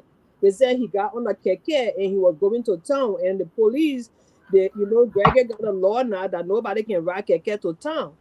So, I mean, we understand you have a law, but if you find somebody, do you have to assault them? Do you have to kill them? Do you have to, beat on them? I mean, it's about time that the police, exhibit some level of professionalism. There are people who break I mean, we understand you have a ordinance in place that nobody's supposed to ride keke to go to town. But if that happens, what is the course you want to take in order to curtail violence? I don't see anything. This guy wants to see you on the keke, they start beating on you. And I think that what happened when they beat on the army guy the first time. So I think the army guys got vexed and then they came back, to revenge. So I think it's just wrong. We should have a way of solving our problem, not through violence. Not through violence. The police should be the first respecter of the law. Every citizen in our country have a right. If they violate the right of another person or the violate the right of, the laws of the country, they should be held accountable, but not through violence. I'm sorry. You know? I'm told that they have armed personnel carrier in the streets. Yeah, I mean, that scene was chaotic today. It was like we were going back to the dark days. The whole area was full of army personnel, police. I saw the inspector general car came, pack. Where are we? Y'all say, Joe, we didn't know anything. But I think Joe, we are government ever exhibited this level of ignorance and disrespect for the rule of law. I don't think so.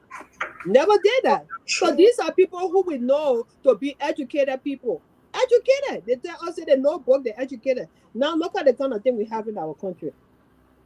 It's sad. Very sad. Yeah, it is. It is sad. Sad for the country. Sad for our people. Have there been any statement issued by the police or the military high command? No statement? I mean, I haven't seen any. But I mean, I don't understand because look, the last thing you want to see happen right now, you said already suspended aid to Africa. All African presidents are taking different strides. They are taking they are moving on. They say, well, we accept it, we're moving on. And Liberia, we're already struggling. Minister of Finance is calling for prayers already. And with all of that happening, and then you want people to come and invest in the country, want people to come and there's no way it will happen. And I see senators, I see Delon, it's a good idea calling for reduction of benefits and salaries. But for me, I would say, Delon, no, that's not where we should look. Look in the budget. There are money that have been put in the budget. And look, we know the game. Lawmakers put money in the budget that they will come and collect. That have been the tradition. That's what they always do. They have done all the time. In America, they put that, they call it perks. They put it for the state, not for themselves. But in Liberia, if I have oversight over fire service, I put the money there for my committee members to benefit from. Okay? Yeah. If you say I put $2 million for fire service, that extra money, I'm telling you, when that budget pass, when that money comes, don't forget us. Because what's going to happen, it's what they call budget performance report. Now, you come back to the lawmaker and say, okay, Tomalin George, we'll give you $500,000. Can't tell us how you spend that money already. And mind you, they'll come and give you, because the committee members, all of them already aware. They're already set. They already got their packages. So when you're talking to them, they're acting tough on you. They know very well they're acting tough. And from there, after that, they'll say, the chair, can the witness be excused? And they'll tell you, you're on an oath. You're on an oath. Be careful you're talking. You're on an oath. All that just fly. Liberian playing Liberians. Look, the country is getting look, I'm not kidding with you. Look, every day we wake up in the morning, we hear about somebody play with somebody. That again, I know we come and talk about the water stuff that they did today. Okay, but it's a joke, my people. I mean, we'll just go right into it. Yeah. You believe now. Tell me now. Honestly, whenever the president of Liberia travels, whether domestic or foreign, is money. Money is involved. President travels is not just a free travel. No, they have budget set for that. The president took all he did today to go to Babonu to dedicate something that Peabody being fixing around the country.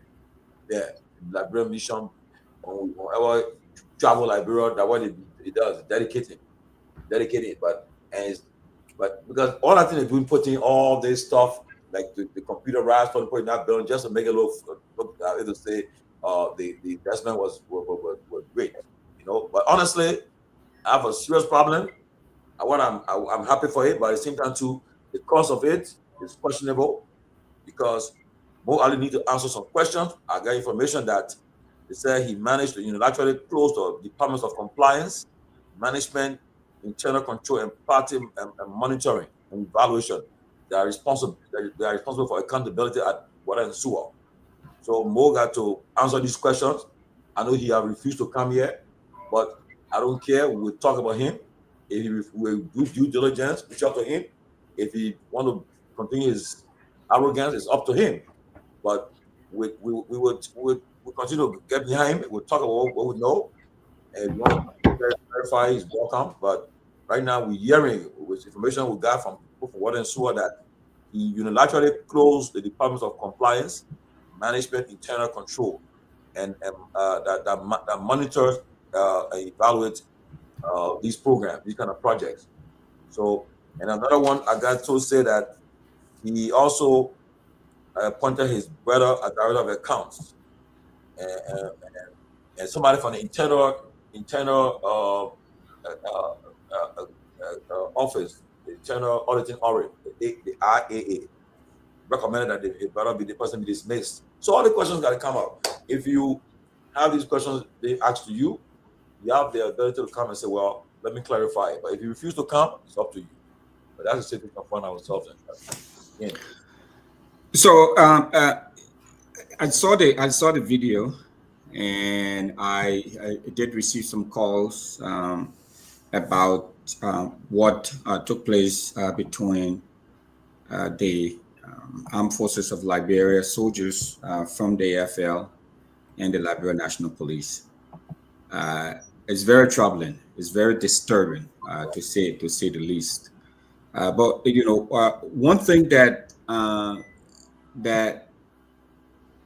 I'm still struggling to understand, and you know, I think I know the answer, but I'm still struggling with it.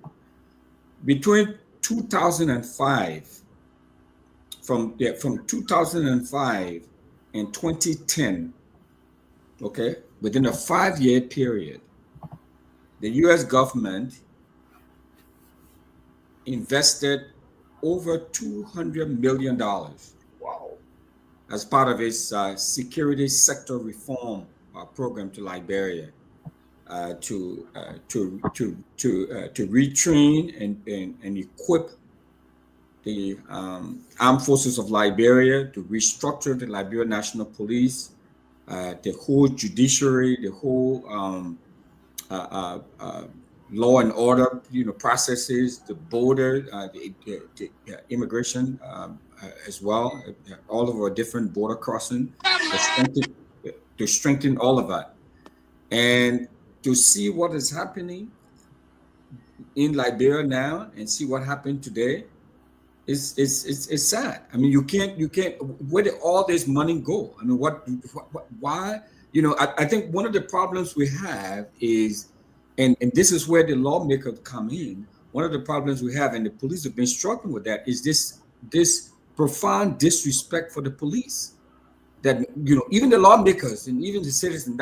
This is not to excuse what happened with the soldiers, but people just don't respect the police, and that must change. That has to change. That has to change. And to see the police, trying to enforce the law, and then the army and soldiers from the army, that would never ever happen here. Matter of fact, you would never see, I mean, even in most African countries, to see except where it's a military government, but to just see the army leaving the barracks, soldiers leaving the barracks and coming in the street with weapons and all of that. Do you see here in the U.S. soldiers passing around, the U.S. Marine with stuff with the weapons walking around on the street? That doesn't happen. So I mean, there's just a plethora of issues and stuff that need to be addressed in that country. Rule of law and the respect for the police. You know, all of those things have to be a part of it. I mean, we need to have a national conversation, folks. We need to have a national conversation about the respect for the rule of law, and it starts from up, the executive branch, the legislative branch.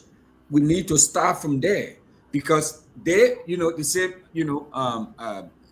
monkey see, monkey do, okay?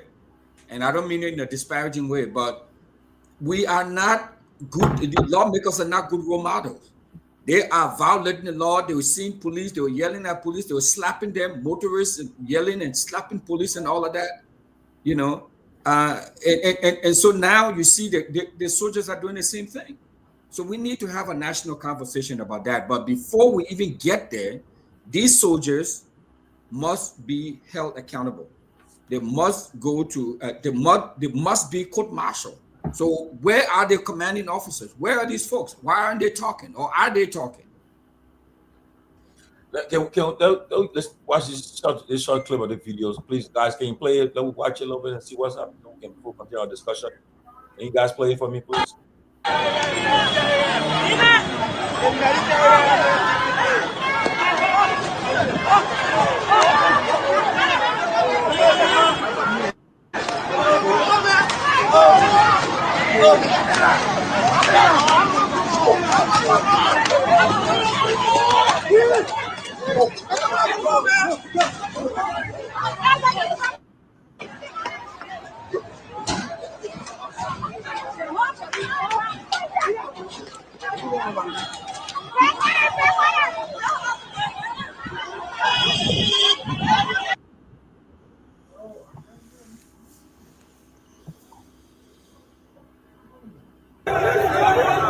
Well, what's that?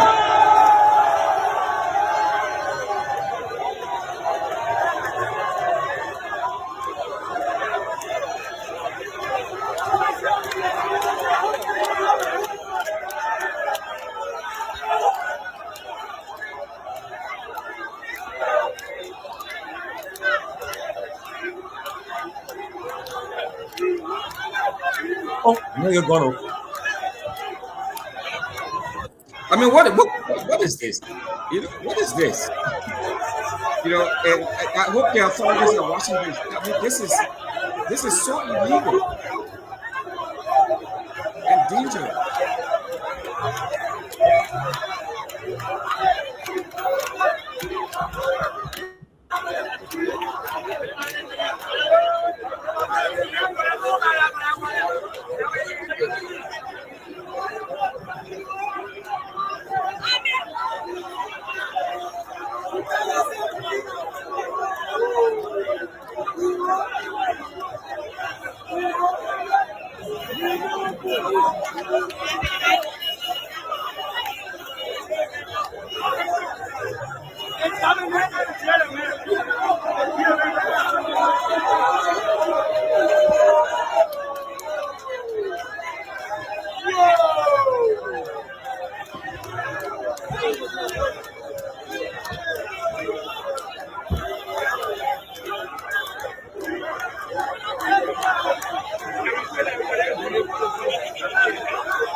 Wow.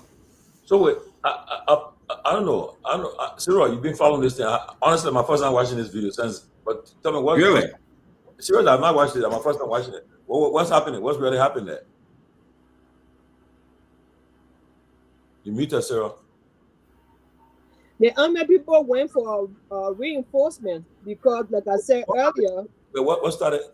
the police attacked an army guy that was on keke going to town.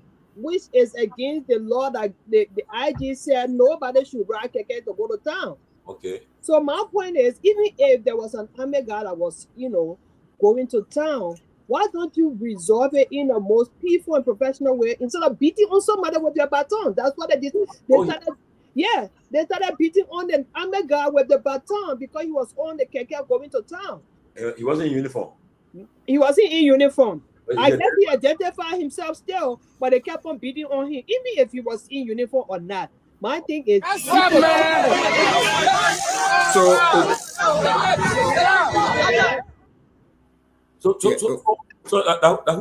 is naked? Who the naked was that? This is the army guy that they beat on. I believe they beat on him and shot him in the pickup because they said he was on the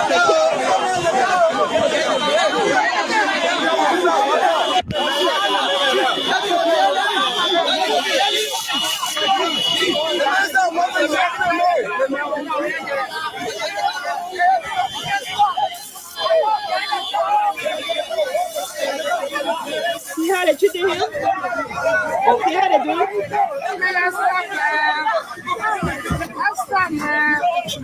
Go.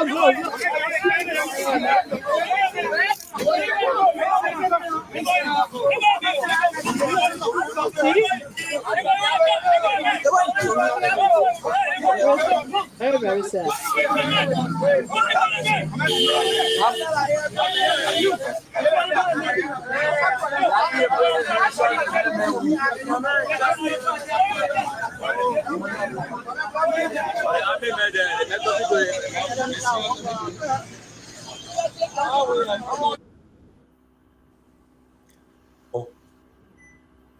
Okay, so also the army brought reinforcement after that.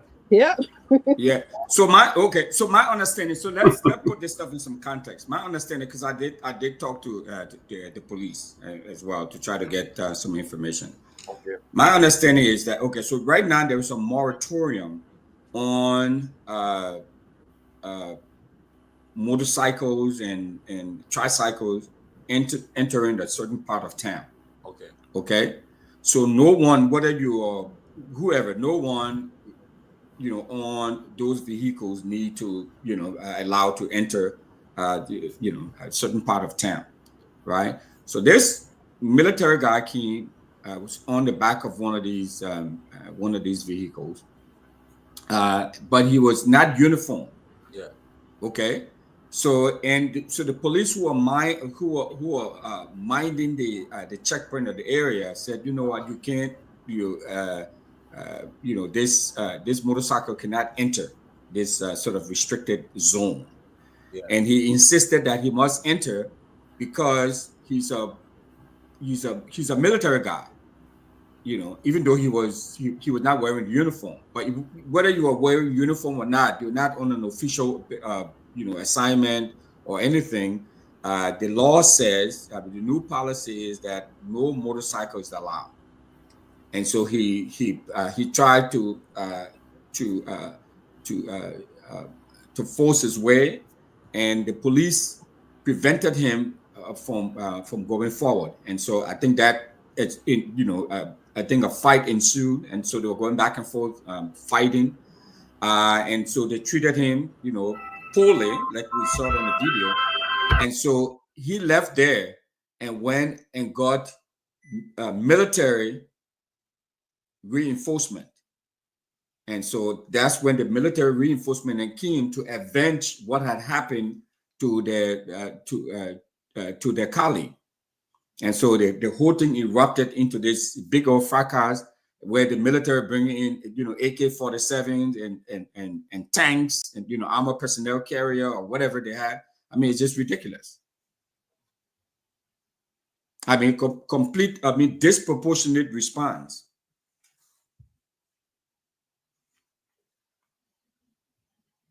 This is serious, though. And have you no statement from the chief of staff or defense minister or the police director? None of them have issued a statement.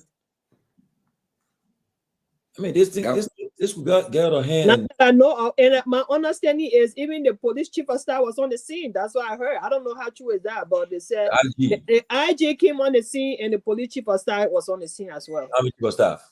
The army chief of staff, sorry. Wow. So it must have gotten out of, hand that the both chiefs had to be, there to settle it. Yeah, I mean, it's obvious, completely out of hand. I mean, this is bad. The optics are bad. They're terrible for investment. It's terrible for everything. I mean, the Americans are looking at this and saying, look, but again, so even though they spend all this money, I mean, when was the last time the AFL or the police, when was the last time they got trained? We have to do continuous training. I'm going to just send a press release. Okay, I just got it. The Chief of Staff of the Armed Forces of Liberia, Major General Davison F. Foley, condemns the let me move that stuff. Let me read it. Wow, look at the men getting down. They're like, yeah, war days. Okay. like they were fighting war. I mean, what sort of stuff is this?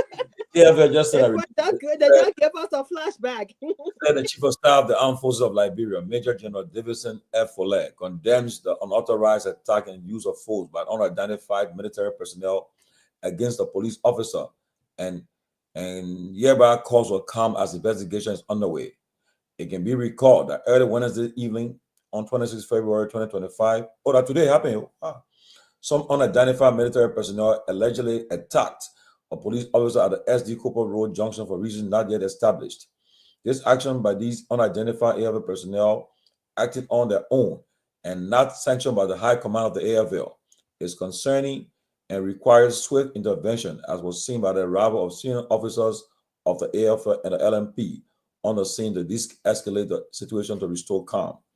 The high command of the AFL calls for calm and assures the public that it is in active communication with national security authorities to ensure this situation stays under control.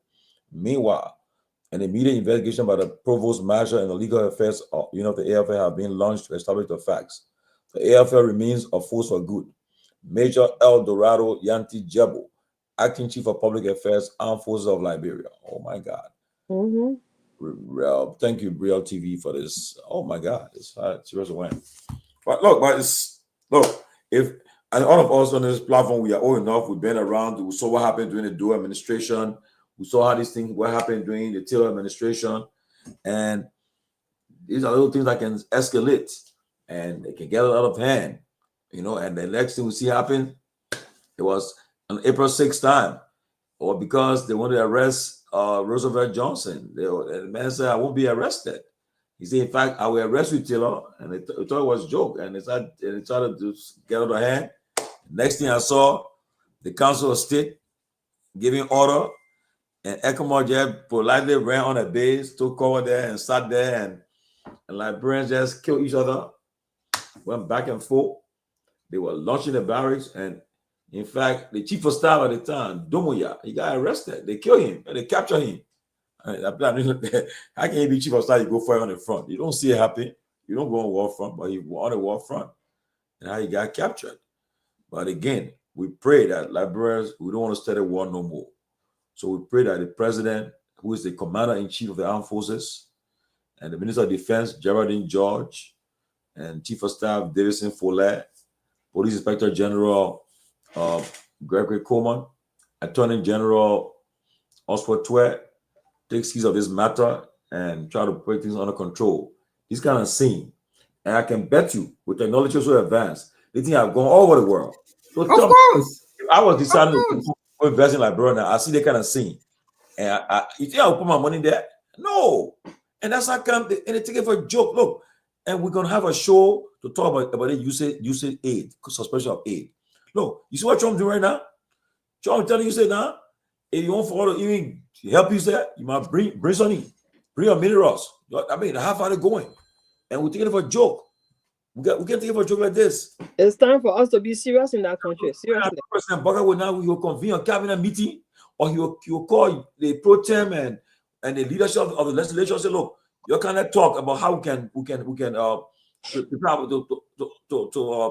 to see how best we can face the challenge of usage. I sent you the other video, the police guy that was assaulted. I don't know whether you saw that. Okay, I saw today the guy in Burkina Faso, Ibrahim Traoré. He straight in agriculture now. The boy is moving. I was in Myean yesterday. Last night I saw a meeting, And somebody said something.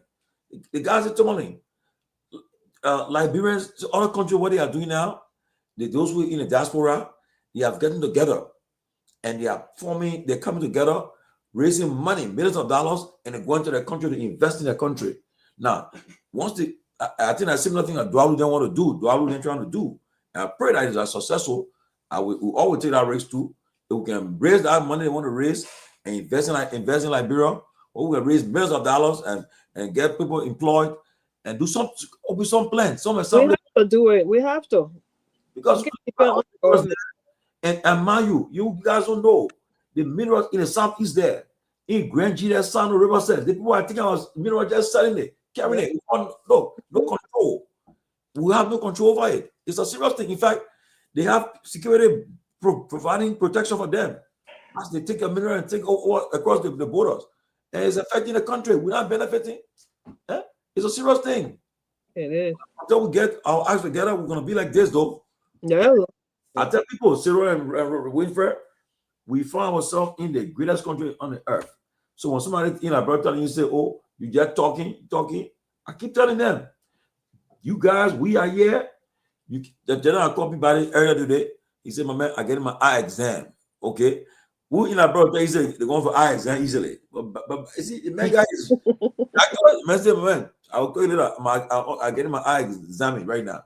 Okay. And you know, the doctor will call you and say, oh, you got your dental appointment coming up. You got your physical coming up. Mm-hmm. They will remind you.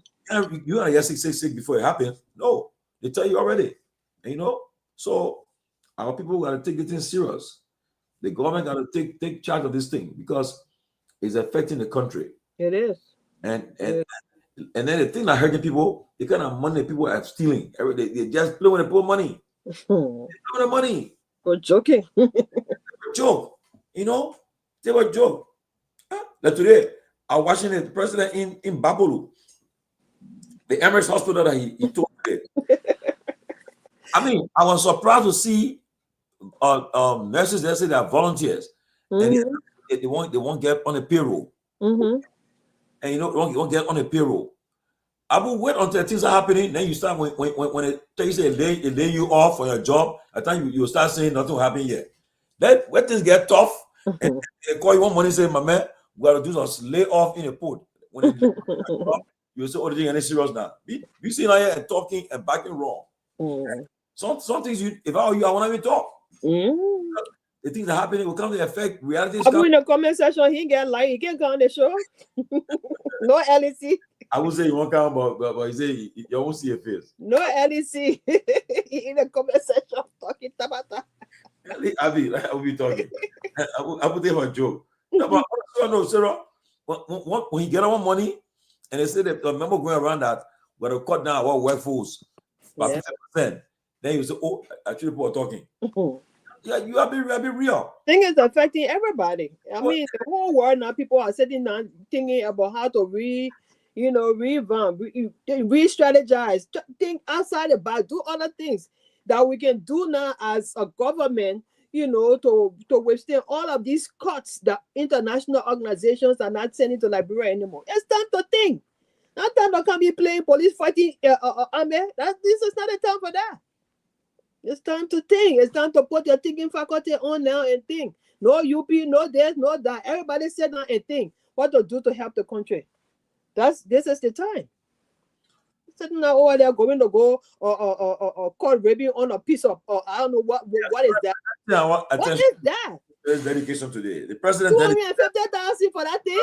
Is this serious? Plan. So what's your thoughts about it? I mean, it is a good thing, but if the cost attached to it is what people are concerned about, and I'm surprised to see the Senator Babodi was there, Amara was there, and I saw a picture. I think he was at that place, and they're all present for that dedication.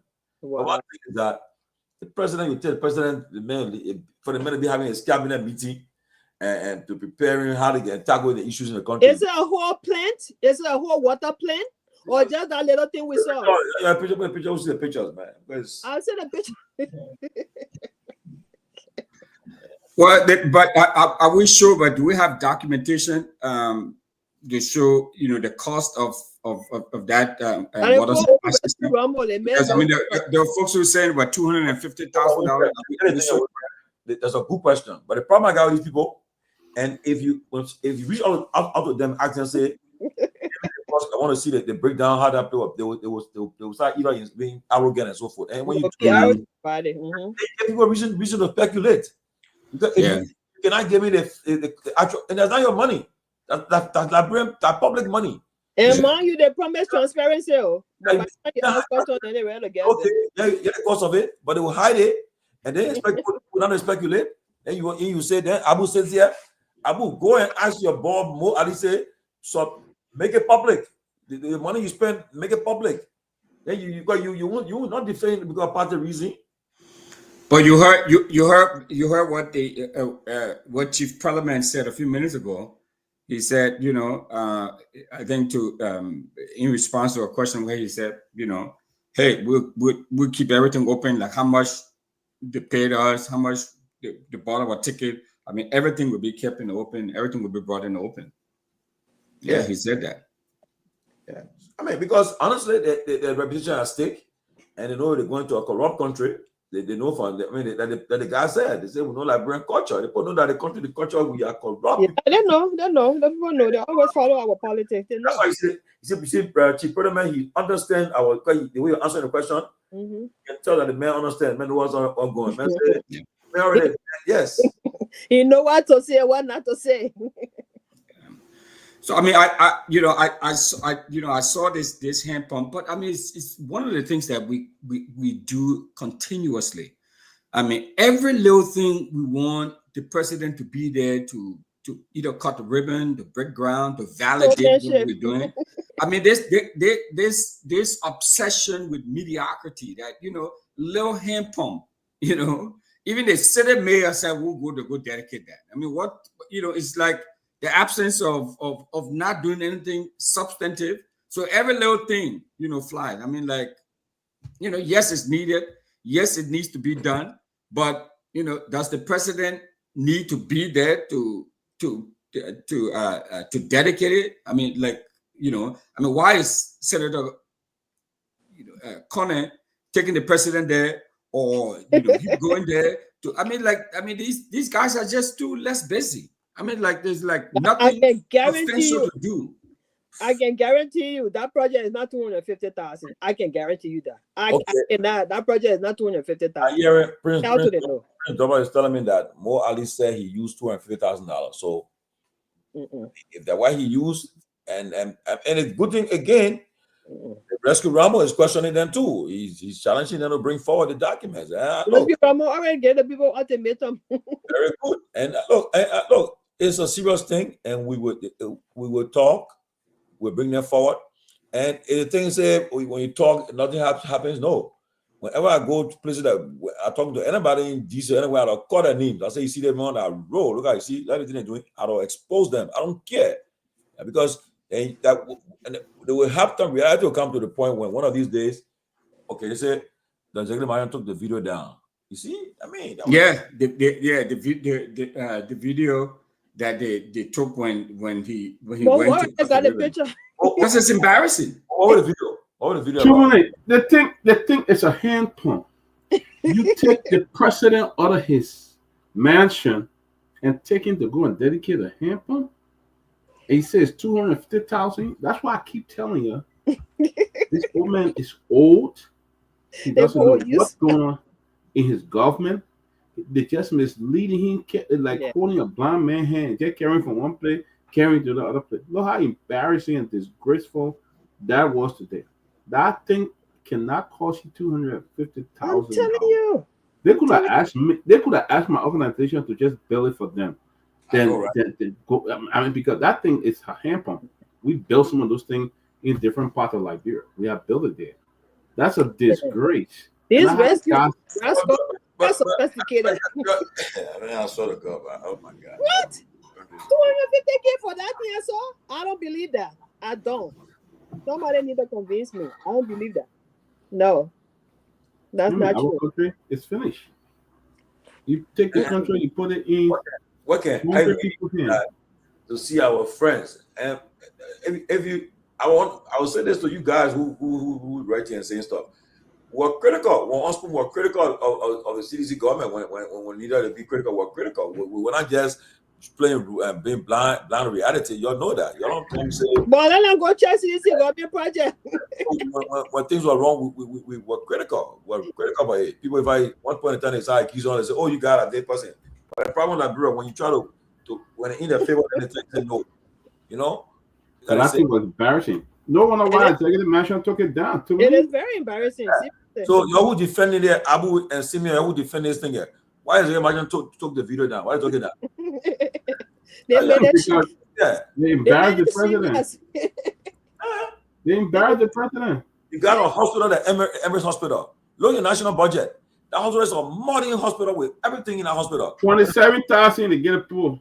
Underfunded. Can you imagine? But look at it. Look at the president budget, the vice president budget, the protein budget. Look at the budget. Look at the one they play with. Look at it. You have the you can. They also start parking Bonnie Co around our hospital with Copa. I tell you, people don't know how to maintain anything good. American giving you a dime. You're taking for a joke. And look, another thing, a joke. But what Trump's doing? He also he saw what he did to the man. The guy coming tomorrow, coming on Friday yet, what you need? Vladimir Zelensky from Ukraine. He said, "My man, America is giving you money. Once on your mineral, give me your mineral. Then we'll pay for the money. The arm will give you up. But we got to do that stuff now. You see? Now he said giving citizenship. I mean, go card. Pay $5 million. You get it low. You're thinking of a joke. Okay, you're thinking of a joke, but it is getting serious. No, so I was told that 70% of Dubai road have been dangling for long because they cut down the electricity supply, and taking for a joke in the country. But it's getting serious. Okay, you calling somebody criminal, but you if the person criminal, why you have not prosecuted the person? Yeah, you call somebody criminal. It refers to the president who is putting a coin on your feet. Man, and they're distracting, man. They want to distract us, but we'll stay on topic. That is media today to the highest level. No, they're just embarrassed, because I mean, what president would leave the mansion to go dedicate water pump? No, you're mentioning a water system. Simeon right, a water system. What a water system? What kind of water system? Water system that will cost 250K. Every opportunity these guys have to steal, they inflate the prices just to steal. Every little tiny project that will cost maybe 1,000, 2,000, they will make it look like the same thing they did with the buses. The buses they said that was 33 million or whatever million for LPRC. Every opportunity. I mean, the guys are criminal. They're all criminal. The people are broad daylight rogues. I'm telling you, and they don't want us to say it. We were saying. Y'all critique other people. It's about time that we critique you. And y'all promise the Liberian people you were coming to power to do the right thing. And now you guys have turned out to be massive rogues. Every opportunity you have, you steal. What can you do for your country? This is ridiculous. If people were broke, then you get a job on top. You know what it would do. They're shameless. They would be brave to come here on a comment section to come defend stuff like that. Come on now. It's shame. Oh my God. Yeah, it's battle. Abu, you need to go for a place to sit down, my brother. Seriously. You need to go for a place to sit down. This is a shame on a rescue government that have people standing by. The other person that died their degree, the other person no, but the other person no. Y'all come to power and do that kind of thing to the Liberian people, and y'all start to shut our mouths. How do they know? We're not gonna do that. We will expose y'all. You guys are rogues. Y'all should not be running behind anybody. Y'all should be running behind your own self. You guys are thieves. This is not a way to treat the Liberian people. They want to do ribbon cutting.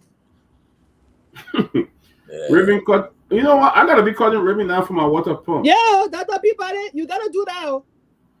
Every little here pump you do, you go cut your leg. I've been to in 3 places right now. When I go Liberia, we'll have a live band playing. People are disappointment to the Liberian. We'll have band playing. Disappointment. We go fool the old man.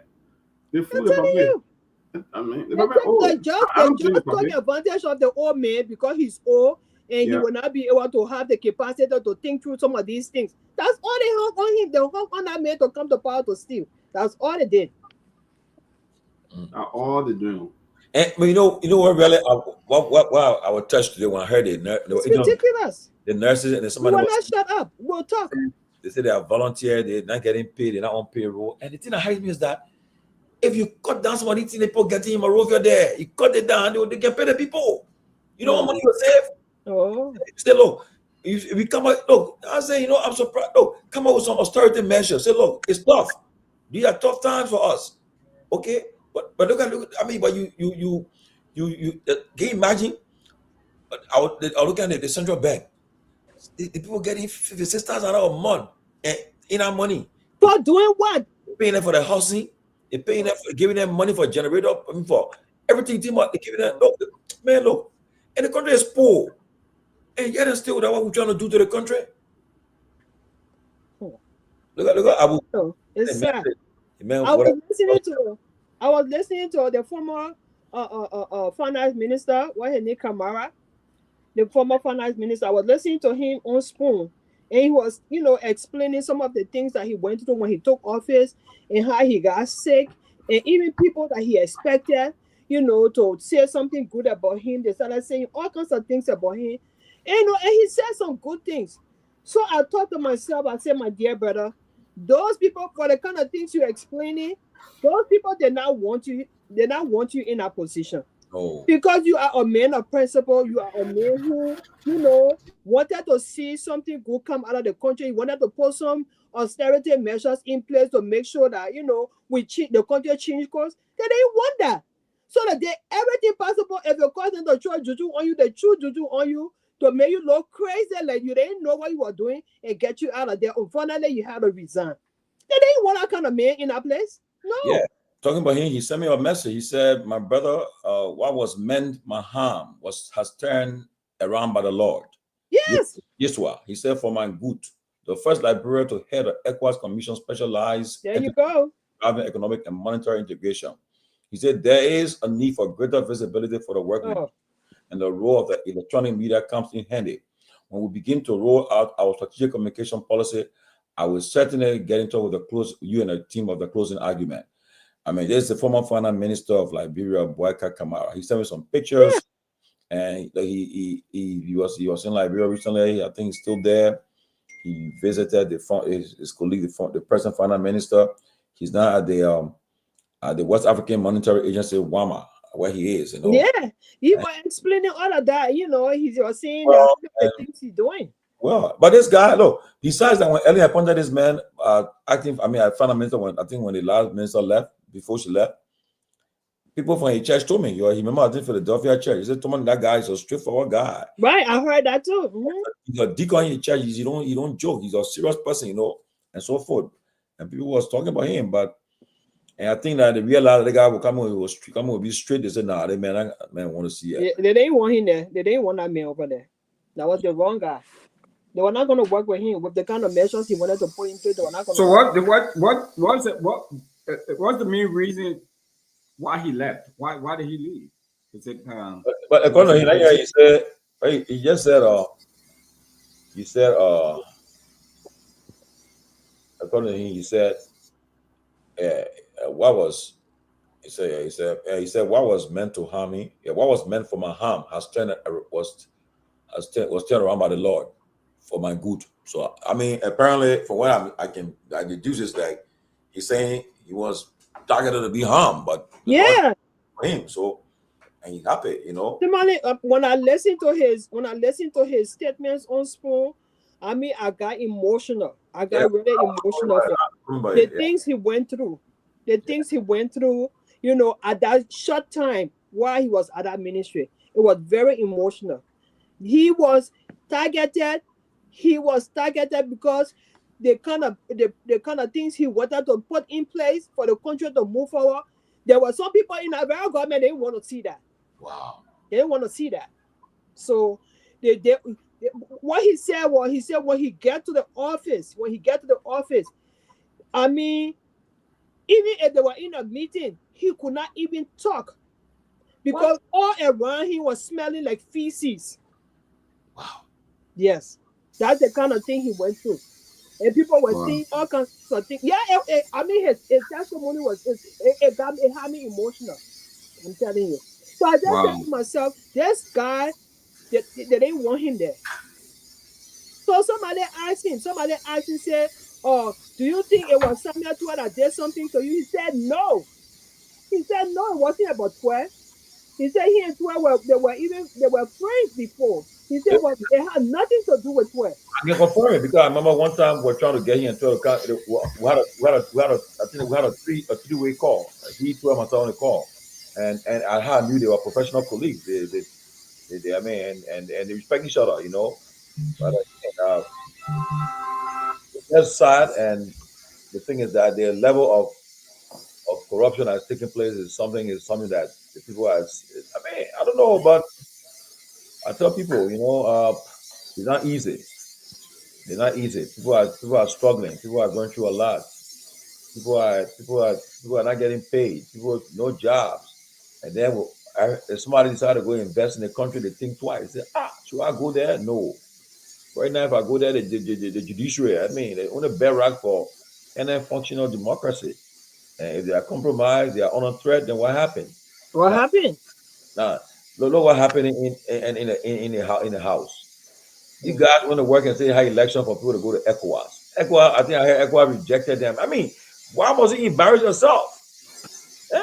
ECOWAS will not take they won't take they don't recognize you as speaker, and your body is illegal. You think they will take you serious? No. So what are they going to do, Tomalin? Well, when they're going, president is going to draw who will take them in? They will sit down outside there. Oh, wow. Come right back. That's horrible. That is horrible. You're right. Let me tell you, John, you see, she listen to a closing argument. Turn on wow, also every day. So don't throw that thing idea. Yeah, baby, yeah. So I point off. What is it? I guess that was right? I want Mel. That's fine. So do you have the documents from Mo to justify why he spent the money that it is said he spent on that project, the $250,000? Is that true though? I was asking. I could ask people. Did Mo say anything about 250K being the amount that he spent? Well, that is what is out there. I'm not sure how true that is. So I'm just questioning if that's true. So if that is true, then from the look of it, it does not look like a $250,000 project to me. But one of the things that's also baffled me is that why? There are just some things, they're not rocket science. So why don't we have, all these little towns or especially big towns and big cities and stuff? Why don't they have their own water supply system? How, when Liberia is one of the wettest countries in the world, I know we need the infrastructure in place to get the water off the ground, from under the ground, or from wherever we're taking it, wherever the source of the water is, to bring it out into people's homes. It costs money and all of that, but there's no excuse why we don't have full-fledged water supply systems in all these in all these. I think what they did over there. I think what they did in Buffalo is something that they're trying to establish, but I think that price is just way too high for that. I think it's a water plant they're trying to establish there because Buffalo has, I think they got some rivers and things around there. So they're trying to make sure that there's a plant there that can supply people with water in that area. But for the look of it, it's just a little. It looks like some of the things that Dr. Peabody put around. It looks to me like a little hand pump. It doesn't look like any sort of city water supply system or infrastructure in place to supply water to a big village or a big city or a big town or whatever. It doesn't look like, where's the reservoir? I know I saw one time he posted like a building I don't know whether the reservoir is in that building. Will be in the building. Okay. Yeah, because I saw him one time. He posted like a building, there that they were working on something. So I don't know whether that plant is within there, but that little hand pump probably is connected to the plant. I'm not sure, but okay. it's possible. Okay. That's the situation in front of us, man. So Yeah. I mean, I wanted to ask, right? The fact that the finance minister said we should pray. How are we gonna do this prayer? How are we gonna carry on the prayer? Man, you can have. I mean, there are a lot of these prayer lines around. So I guess you want people to. Can we bring the men of God back from Nigeria? No, you see, I will tell you this though. I have a lot of respect. Can I do does not exist? I have a lot of respect for Finance Minister Gaffwan. He's a very brilliant young man. He knows his craft, but I don't know why he would make such a statement for calling for prayers. I expected him to be saying that, let us tighten our belts, Mr. President, convene a cabinet meeting, let's discuss what kind of authority measures we can put into place to mitigate this effect of this aid from the suspension of aid by the U.S. government. And I mean, the guys are not joking, and Trump are not joking. They're serious. They want to really cut. I mean, USAID. They may have cut USAID, cut WHO. And I listened to the former Nigerian finance minister. I think she's the head of the WTO now.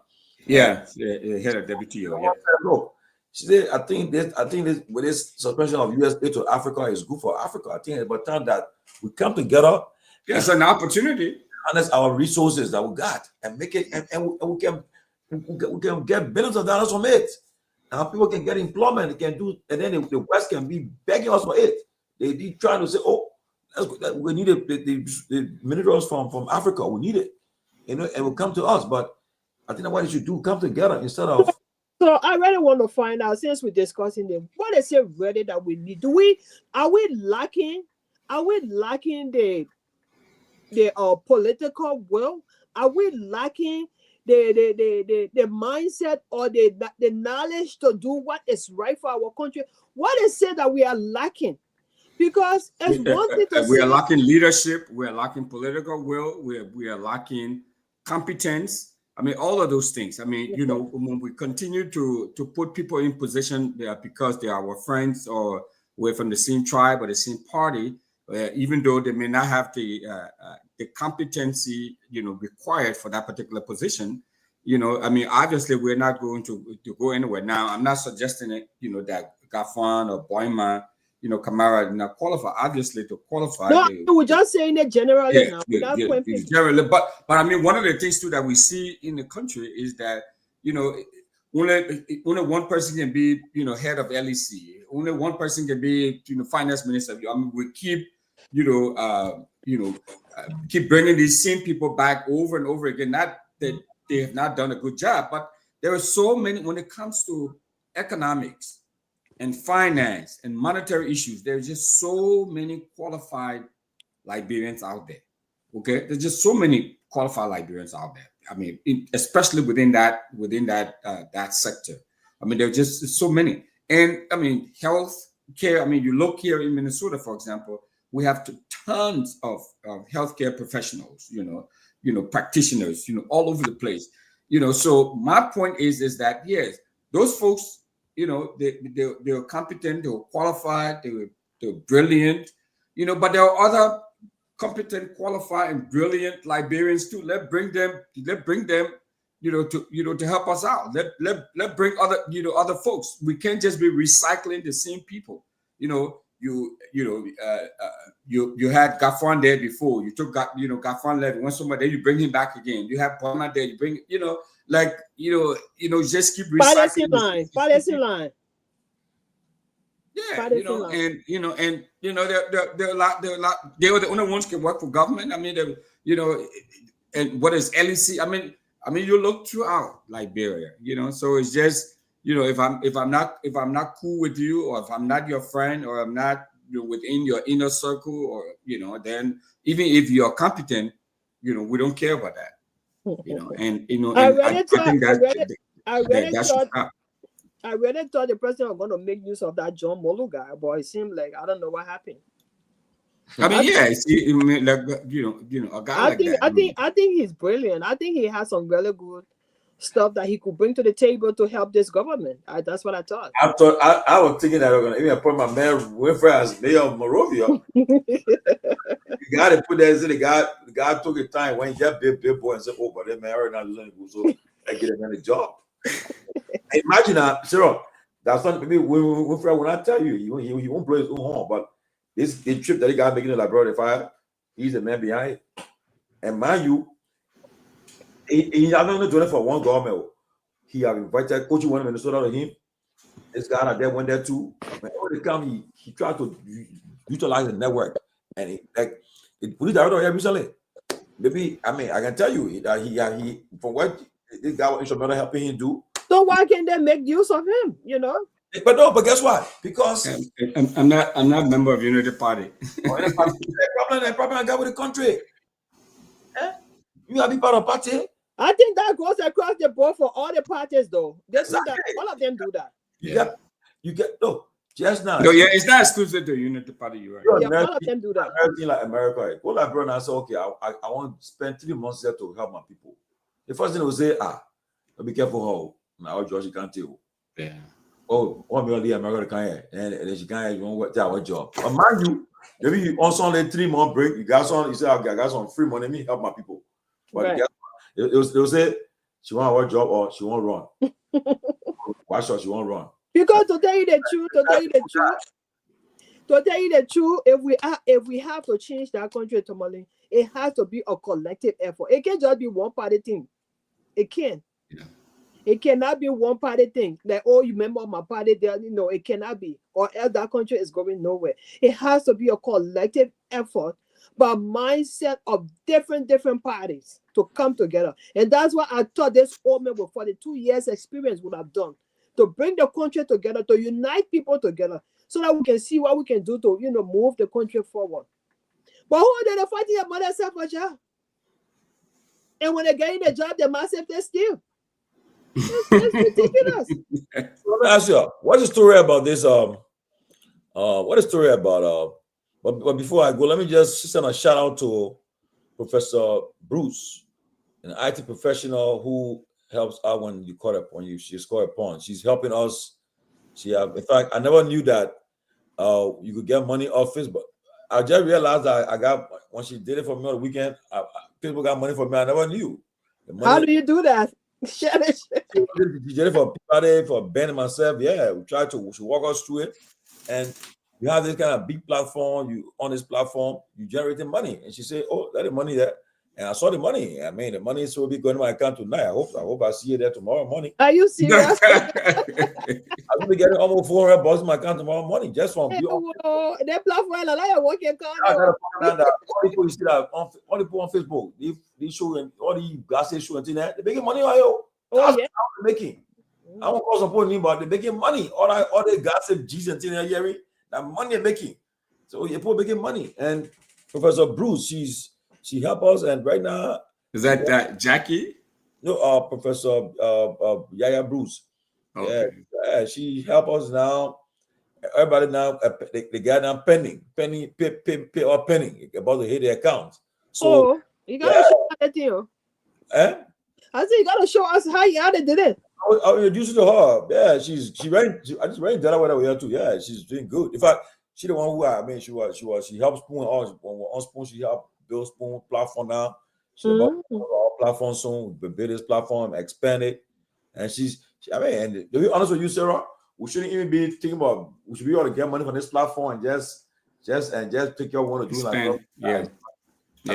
Sure. So we're gonna be talking to her soon, and she will help us get this through. But Professor Bruce, I want to say shout out to you, man. Keep it up. And thank you. So we appreciate you, and we'll great job on you soon again. Yes. Any information for her, you'll contact me. I will hook you up with her. Who come and make it happen. I mean, who told me I will be getting the kind of money from Facebook? And I went you. And I say, wow, is it that money out? So, but seriously, and then when anything you do on your page, it's about, you know, when you have, and now let me tell you something too now. People don't know, if you're on Facebook and you don't have that blue star to your name, I mean, Facebook don't tell you zero, honestly. Which blue star? What do I need? Check Ben Sanvee knee, check Costa, check. I mean, people all on me got that blue, they call it meta, that meta stuff. Oh, okay. It allows you to monetize. Anything you post down, people take it and evaluate. So yeah, most people don't know it. Once you can get it, set it up. They call it the beta, that meta stuff. When you set it up, although you see on Facebook that on Facebook have that blue star to their name. They are serial people take them serious. Different class, different league. Serial people. Oh yeah, because they tell you how they tell you so you can earn money. They'll tell you, say, oh, Mr. George, you monetize your page now. You earn money. Yeah. So check it. All the people that you see having show there until then. Professor Bruce, I'll call you after the show, yeah. Yeah, they money easily. Yeah, I mean, that's easy. Awesome, though. And you earn, you get money, but it matter. But it's good, bro. From the Bruce thing. Okay, another. Okay. No, yes, sir. She just responded. Okay. Yeah, she. Oh, okay. Okay, all right. Okay. Yeah. Very, very cool. Nice to meet you, Professor. Yeah. Nice meeting you. I'll be calling you. Your Delaware sister, don't leave me behind. Yeah. But what's this rumor hearing about this thing? I don't know, rumor or what? That they're about to the poor one care that own a coup in the Senate? What's going on with the Senate? Yeah, I read something about that. I don't know how true it is. Somebody say they got some this senator who have signed, but now they don't want to. Don't look at Is it CDC senator then I signed? Say, hey, God. I'm not CDC senator. but I think it's a pretty more came out to dismiss it.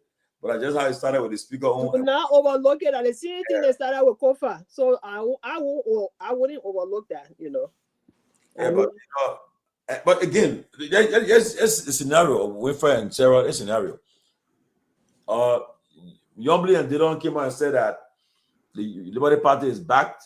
They're not part of the alliance. I think they said they are thinking they are left the alliance now. So they just said she said that when they started frowning on her. And then they left the UP alliance. So I mean, you tell it that you tell they were no longer a part of the UP alliance. Yeah, well, so now, so you think that if I were cool and Boygan and I say, he put on Leo. So I mean, and they say the opposition too. They say the opposition, but I don't see the opposition. They're part of the ruling establishment. So now, and then the girl from NAFA, she was at the UP Liberty Party convention. Right after she took a picture at a convention, the next time she was suspended for investigation. So, but I'm not interrupting, but this is the reason why the country is not going anywhere. The country will not go anywhere because of this reason. We should not let politics, deprive people of serving in places that they are qualified to serve, regardless of your political affiliation.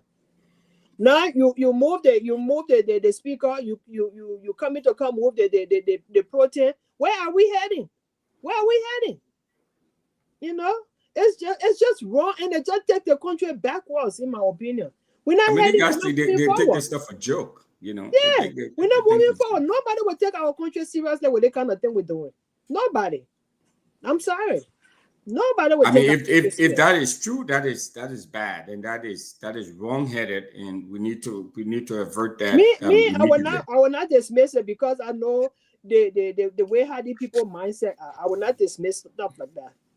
I won't. Yeah, because that's the same thing that happened with Jay Fonanti Kofa, and then gradually that stuff started creeping on. Yege was the first. Yege was the first that said that thing, and people didn't believe it. And it came to pass.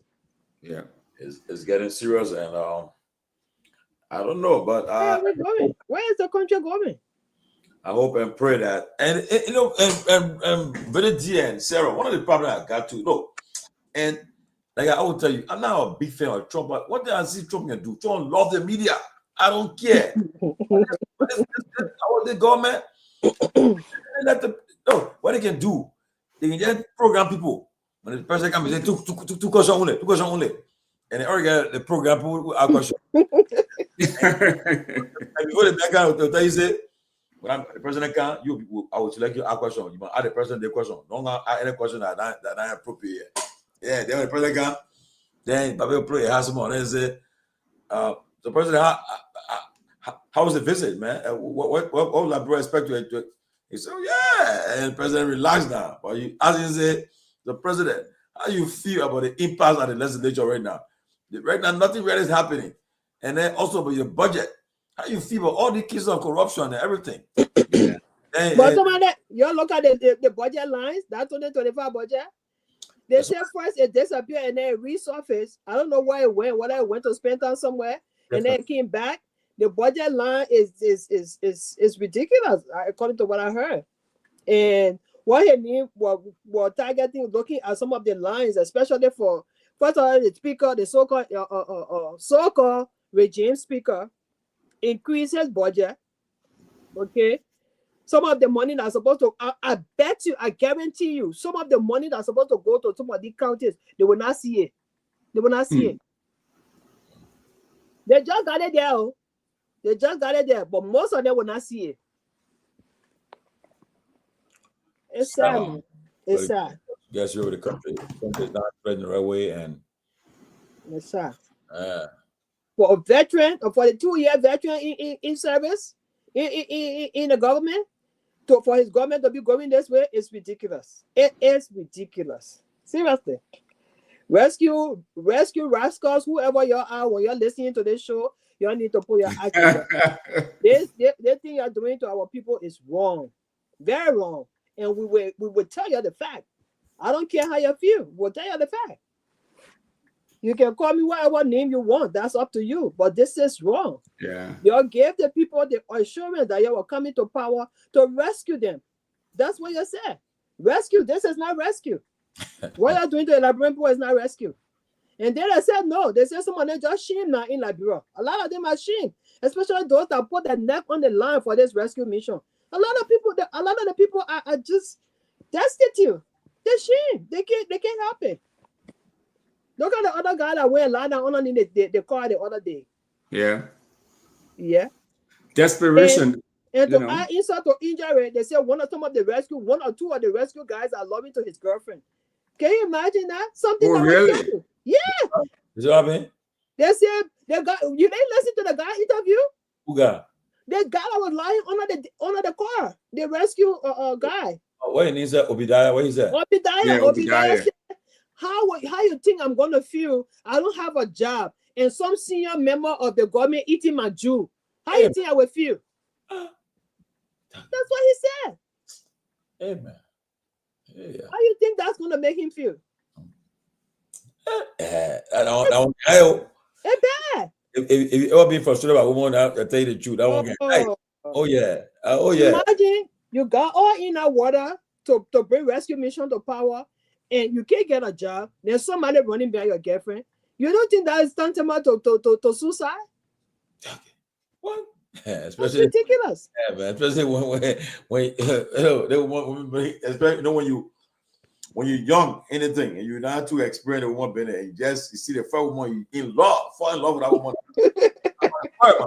You check it out. Maybe Obadiah's girlfriend is a very beautiful girl. And the man running behind her, and then he don't have a job to sustain her. Like we say, what? We say, hey, gone. Yeah, my man. Again, look. It hurts. Is it Myean talk about some all being victim? I think so. I can do one. Where we can hide. Yeah. Yeah. Yeah. In like, bro, man. Yeah, when it hatana go. It bad, Tomalin. Hatana good, my people. Hatana good. It bad. Hatana good. When somebody now. And this guy is like the second guy saying this thing. The first guy, he said the city. I think he said something. He said, "Hey, woman, he didn't have job." And he made a song out of it. And Obadiah must be the second person. Wow. But I mean, we're saying these things to let the guys know that people are hurting. Their own members, their own foot soldiers are hurting. This is why I'm saying this, for their own foot soldiers are disappointed. It's time for them to make a change. Do something radical for the people. You see, do something radical. Did you how I say the rescuing your wife? No. Yeah. Nah, that didn't. No, but you know something? Yeah. When reality is, look, sometimes, yeah, no, but you know, I tell them about it, man. It's not a good thing. These the people, yeah, man. Don't choose somebody like that. Exactly. Yeah. It's bad. It will be And president. then all he got was for the assistant minister or whoever she was to go release a press statement that how they gave his name to the president. For you want to tell me somebody can live on $150? $150 US in Liberia? No, but if I was advising him, what? I mean, if I were him, maybe again, look, tell the president, look, I won't go to school. I want better opportunity. So let me go and buy myself because I mean, all you end up doing just have born children, and that's thing you stop with age, you gotta pay straight, take care of children. But Tomalin, wait, during when you first won the election, right? What happened to that scholarship? I think you're talking about that thing there, the numbers are going up again. You see, because you're talking about it. I think a lot of people like G, like Gilabene. So, Winfrey, let me tell you something. I'm talking about Garguah Jana. It will just drop. The man eating a man Jew. The numbers. But that the man said it on Facebook. Me, I know it, boy. I just read the story. I saw him lying under the car, and then later on I saw a post for him, stuff like that. So it's not something I'm making up. When they won't find out, let them go ask him. But that's what I saw, and I think it hurts. But the fact that it's something salacious. Right? So maybe you'll tell me how that man feeling. Okay. So have you been this giving a broken heart before? Anybody? Yes. And how you felt when you got broken? When you got broken, how you felt? I felt like committing suicide. Yeah, it's a terrible feeling, Tomalin. Wow. The man, myself, I experienced it. I won't laugh at you. I thought in my early 20s, I experienced it before. Yeah. A baller like you? A baller like you? But listen, we friend, that time in Liberia, right? Was supported by CRS and UNDP. Okay. I had a CRS motorbike, Yamaha. I had my motorbike. Like you. I was controlling my GB and Basso and Monsolado. I was. Damn, man, that way you were flexing. But then, that year CRS they posted they said, well, something happened. So it's a correction minute. People said no, we're gonna investigate you. So we suspending the contract. So right now the contract, we're not signing contract to investigate. My man, thing changed, my man. Well, look, won't do for America. So that drop in.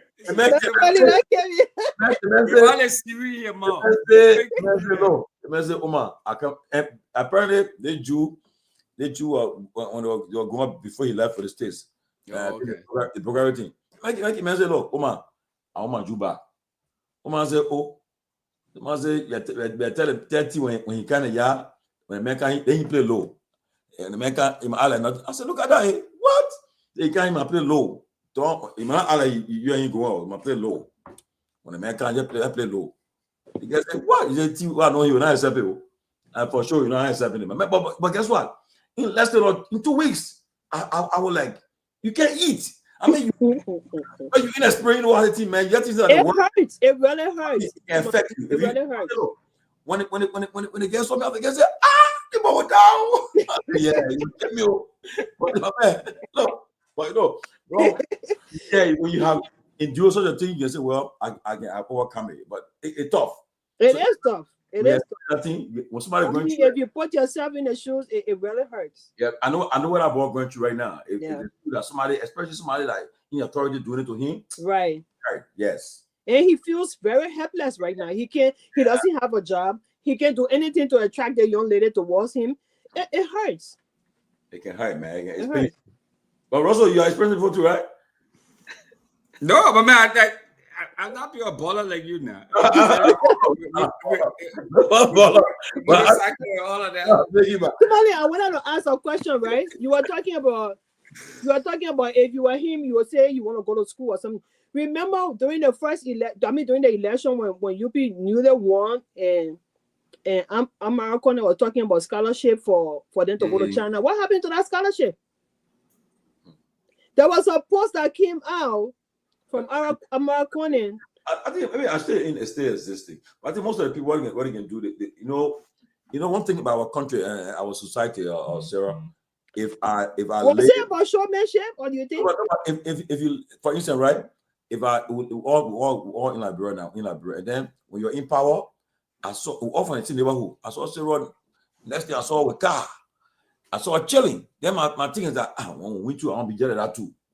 I want join. I see him enjoying. So like kind of mentality people have as a result when they take power, they want to reach. Wow. Think about the future. They don't Right. know the short term. Yeah. And the minute they give you the $400-500 a month, and you able to go and say I want car and I will pay some money down for this car and they give you car. I mean, you feel big boy and girl. Then you all can go to simply all can sit down and eat now. Yeah, because I was like, since the rescue mission, all the guys helped to make it to bring the government to power, and they got talking about scholarship for especially these young people, to go out and learn, go to China and other places. Since that time, nothing. I heard nothing about it. I'm like, was this just to attract people? What was it? What was it? I would definitely want to go to school. Man, put school there and from there. The man asked you, the man said, what happened to CDC vocational school? Where the graduates since the school started? Yeah, man said he's still worried about CDC. I probably gotta say You're in power now, you can't do anything. They talking about CDC.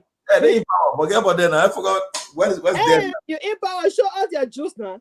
Show us your juice. They talking about CDC. CDC that passing, you in the president now. Tell us what you can do.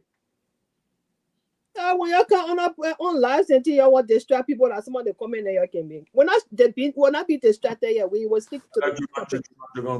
But you tell me sorry. You tell me sorry for it. I've been over 30 years ago coming to say sorry. So I heard that they wait. Tomalin, did you see that post about the university president? I saw some posts up about her. What happened to her? No, it wasn't about her. It was a whistleblower saying something.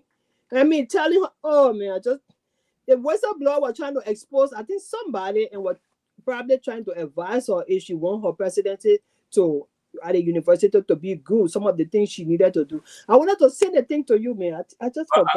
I said, when I get no more Amanda to play again. That one, something good happening there. I know Amanda again. I think some people have maybe she's just going through a honeymoon period. Maybe after the honeymoon period. But is the university open now? Are they going to school? I don't know, but our people tend to go to that woman coming from America. So say, okay, the woman will get her whatever she wants, will get her. So what happened? She getting all she wants, and for me, if that what happened, good for the country. I mean, if she's doing well, kudos. I mean, that's good. That's really good. Yeah. I haven't heard anything from that end yet in terms of I don't know what are the kids say. The reduction in the reduction in support from USAID or the US government would definitely be impacted because the university is getting a lot of money, from the U.S. government, from USAID and other that US is sad. That is sad. My only thing is that I think the best thing to do if I were people, I would just cut down. Cut. All you have to do, cut. Look, I mean, look at if you see the budget, right? I mean, you can cut it. I mean, why one person get 4-5 cars in a convoy? And why the government should give you money for you to live in your own house in a poor country? Why should the government give you money, housing allowance? What is that? You living in your own house in a poor country like our country, they must give you money for that. Pour generator, pour gas in your generator. The salary you making, you can't pour gas in your generator. So on Monday, I was invited to I was on a panel with some I think many guys will come on a knee and be pointing finger at us as if to say that stupid thing we talking. It's all for the country, my brother. We're invited to talk about the Myean River business, about the issue about drugs. And with some Australians, some Americans, all were there on the panel, live in the studio, live. We had it in New Jersey. So, and one of the guys said something. The guy said, if we're not careful, because he's just from Liberia, the guy said, if we're not careful, in the next few years from now, they put the call the Zogos, we take over that country. And he said, what? One of the ladies. Where? In Sierra Leone? We're talking about the Myean River basin, Liberia, Sierra Leone, and Guinea. Okay. And one of the American lady said that she said something. I was moderating the panel, so she said something. She said, "What is happening now is that the people having babies in the graveyard, right? Are living in the graveyard, and they having babies there. She said, and she was blunt. Wow. She said, let me tell you this. She said, if you meeting somebody in a graveyard who is a Zogo too, what do you call them? Zogo, what do you call them? The person that transmission affects the child, it affects the pregnancy, and the child too. The child that is birth from that intimacy, where they come from, so that child is affected. Yeah, and the child is not normal. That's true. It's for a joke, and it's a serious thing. So the guy a Liberian who just came from Liberia, he said he visited a graveyard and saw these people living there, and he said, look, if we're not careful, the government will not intervene. It will destroy our population. It will destroy the country because people are living in a graveyard. And what is one of the things during the discussion, and it's in the court, I don't say Famaraha, the thing they use on the dead bodies.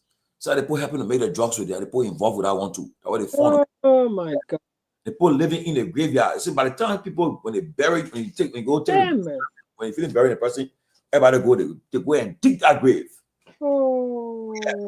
Well, first of all, it's a health hazard for them to do that, Tomalin. It's a health hazard for them. You don't know even if that body is decaying. You know what you're playing with? You know what you're playing with? That's the reason why the body is dark, is going 6 feet deep. That's a reason for that. And then you are going to dig that grave and mess with a body? It's serious though, and it's affecting. It's in the Guinea, Liberia, Sierra Leone being affected. So discussing it, but the crucial thing and how to and we found out that somebody was saying that even government officials, they're all involved in our drugs, in our drug trap, in our thing. But are the things that are making money for the people? And I'll say I pray, Winfrey, I pray that one of these days we'll benefit from your expertise, because I know you bring a lot to the table to help our country. But I pray one of these days that you won't have to be a politician before you get. As you know, it's everything for Joe, but and man, it can hurt you. It hurts you that when people that want to help the country, but then again it's limited, stopping you because because you're not partisan. Yeah, if you even be critical, that one when Mr. Cummings said he cannot disclose his business doing that, bro. I said, right. Because look, what people can do. Yeah, that's true. I mean, he's right. You have a business, Sarah and Winfrey, you have a business, right? And you employ about 20%. Now, that 20%, you pay taxes to government. They pay income tax, everything. The government getting revenue from that employment. But because you are a critical voice, they will say, they will take you off the business. And guess what happens?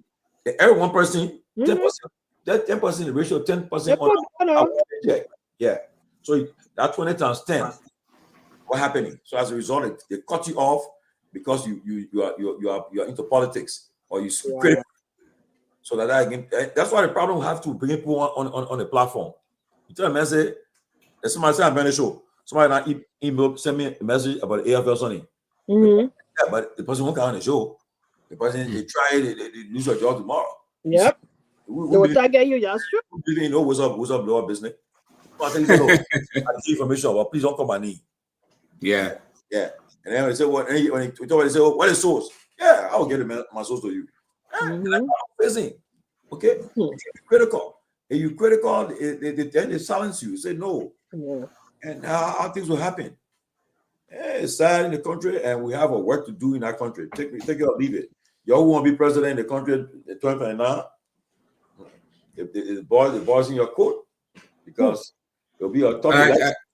I heard you running for the Senate, right? No, man. I run for a district. If I decide for the house. For the house, yeah. If I decide to run. I feel in my mind. It will take me a lot to make that decision, because a lot of things. My last daughter will be in college 2026. I'll be. If that is not done, I don't know. I don't see no future for that country. Our kids then too want to make Manchuria, right? They won't go like bro, but they won't stay there. They say, Daddy, won't go visit like bro, but then they can ask you, why ain't like bro, Daddy? Why the place so dark? Why the place dark? But I play for them. Yeah, I play to it. They say why the place so dark. Yeah, like bro, We spent 2 days in the interior, me and them, trust me. And they will, when they come from there, they will say, yeah, they will appreciate what they got here. And when I tell you now, what sort of things that happen, If I look at you in darkness, when they're talking about their cousin and thing there, I said, look, that young man, you told you that data. That somebody got gained this and told you on with his data. You knew, daddy, the Wi-Fi on. Daddy, the Wi-Fi is on. I mean, they didn't care. They just want getting a phone on TikTok, everything. And they're on the phone. And you know, when I was younger, I used to be carrying a pencil with me, but this time, God forbid. When I say that, go, daddy, nah, I'm not going with you. As for my son, my last, he follows Liberian politics. He said he saw a lot. He was telling me, I was surprised. He was telling me about the fire that happened in the capital. So I was like, how did you get to know about that? He said, Mom, I saw it on YouTube. Yeah. I mean, not YouTube. He said he saw it on TikTok. He saw it on TikTok, yeah. Yeah, he said he saw it on TikTok. He said, so he's like, Mom, so who burned the Capitol building? I said, well, we're still investigating. We don't know who burned the Capitol building. I mean, yeah, we're trying that the people leaving tomorrow to go and to investigate. I hope they cooperate and be open and transparent with them. Yeah. And give them all the documents they need to do the investigation. They come back Tuesday, so I know they got work to do. Because I in jail too. Got to talk to that brother in jail. The guy in jail, language in jail. Yeah, I told your man Greg. He said, Greg, they pose you. They say you. They're accusing you. You can't say that you don't want. Say you put you in charge. What the guy what to do? That interview you get on, baby. So they were interview you get to. I know. Is he a person of interest? I don't think so. Maybe Foco, because Foco made an Emerson statement, you know, and then they tie him to it. But my thing is, if they're gonna tie Foco to his statement, then they need to tie Colette to his statement that he made about the chairs being removed and all the other small things that he said. They need to tie him to that too, you know. Oh, yeah, you got to do comparison with the ECOWAS business. Sending for you, they don't honor your.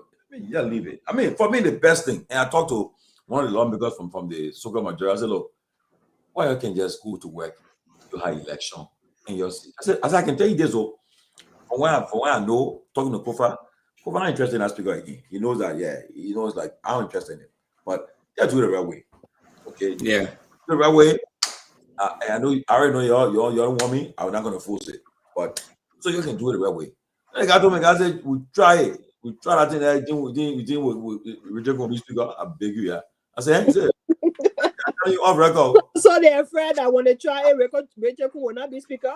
Let me tell you what happened during Manasali. No, but if Echeku is not going to, if they think if they try and Rachel Kuhn won't be the speaker, then that means they're forcing Rachel Kuhn on them. What's happening? But look, let me tell you what happened is when Manasali was president, when they got rid of snow, all the people that was supporting snow in black, right?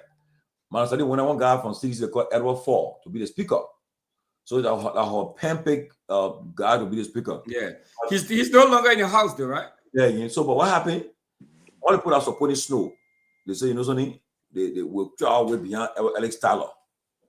You see it? So that they fear, say, because maybe it will benefit, maybe Musa will emerge as speaker. Okay?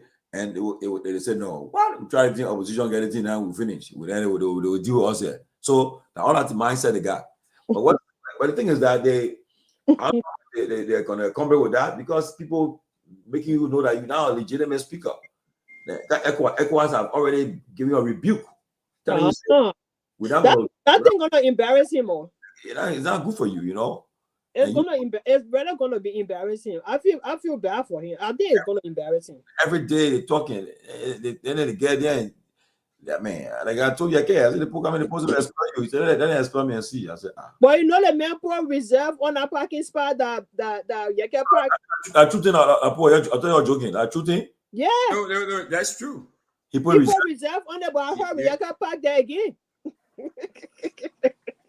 Even with the reserve. Yeah, I know. All right, guys. Even with the reserve, you can park there. So, but Billy D, say you're not coming. You going to that funeral the weekend? No, but we're talking offline. Yeah, because okay. Yeah, but tomorrow night, well, we're having a special after the show, after the regular show.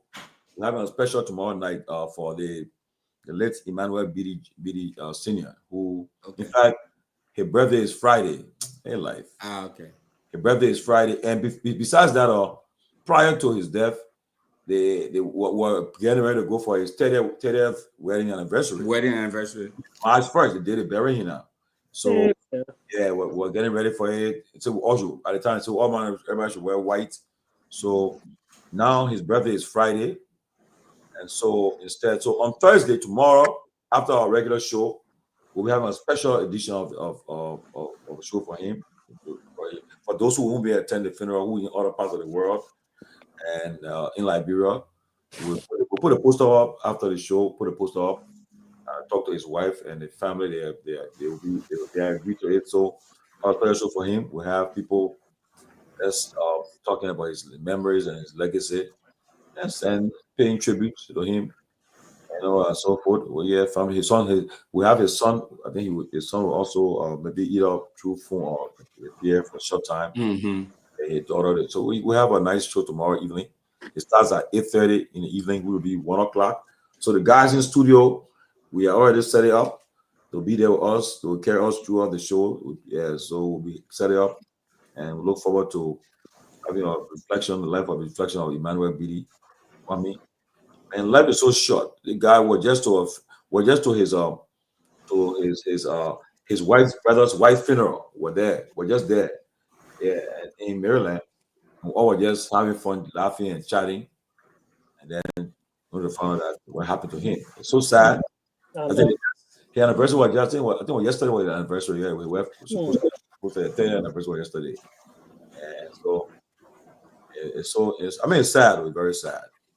Yeah, especially the way he died. Yeah, sad. So is that a guy from North Carolina? Yeah, from Durham. Yeah. Emmanuel Bealded. Oh, they just coming to bury him? Yeah, they're waiting for this because what happened? They already planned for this. The team was planned for March 1st. They to celebrate a 30th wedding anniversary. Yeah.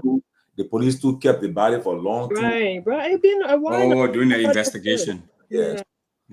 So all that was put man. Now they released the body. This life is not promised. So on Friday we'll be leaving from here to go to north of Durham for the funeral. Okay. Yeah, and my sympathy to you guys, man. That's very sad. I was special show for him here tomorrow. The reflection.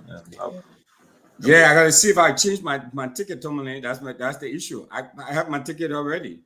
I mean, you man. Ability, you're not smart, man. Easy. You want to be. Man, yeah. It will just cost you a few bucks. Maybe a few $100 bucks. I don't know why. Oh my God. You know that my old spot there now. Oh, really? I went to school in Raleigh. In Raleigh, okay. Yeah, to North Carolina State. Yeah, I think Lofa Julius live in Raleigh, so I'm sure I will see Lofa the weekend. Oh, okay, all right, okay. Yeah, I didn't know Lofa lived in Raleigh. Lofa lives in Raleigh. Yeah, I'm sure I'll see you the weekend too. Yeah, man, I haven't been back to Raleigh since I left. Yeah, I haven't been there for how many years? I think I haven't been to Raleigh. The whole Raleigh Durham area, I haven't been there for a long time now. Really? Since you know Ahmed Krumah? Seriously? Of course. Ahmed Jura, Siaka. Yeah, but I didn't start at the father's funeral. No, I didn't go. I think I was in Liberia then. I didn't. Yeah, I think so in Liberia. Of course, I know the GM. Well, yeah, actually no. I remember you and Prince Thompson went together. Yeah, me and Break. Yeah. I remember that. Yeah, we were together. Yeah. Those are my guys, man. So you grew up in Yukepa? Yeah, I grew up in Ganta, but Oh, really? Yeah. Who's in the school when I do that? Ganta Methodist. Oh, when I went 2023, my first time went Nimba. That time he was Senator Kun. We went to the Nimba. My first time went there. And I went to Ganta Methodist. I went to the school. Yeah. I went there. Yeah, man. Milton Massacre and I, Milton from there. Yeah. My friend Usman Feka there too. Oh, they were there. Yeah. Abraham Krumah, Ibi Krumah? Yeah, he was a big football player there at the time. Yeah, he was one of the star football player. So you growing in my? No. We got like bro, you grew up. I know I grew up in Kakata. Okay. Yeah. Oh, really? You're next to the us. In Firestone, how better? You're in Kakata. Okay. Yeah, that they put in our bowling, you know. We're on 14 road there. Yeah. In the bush, 14 row.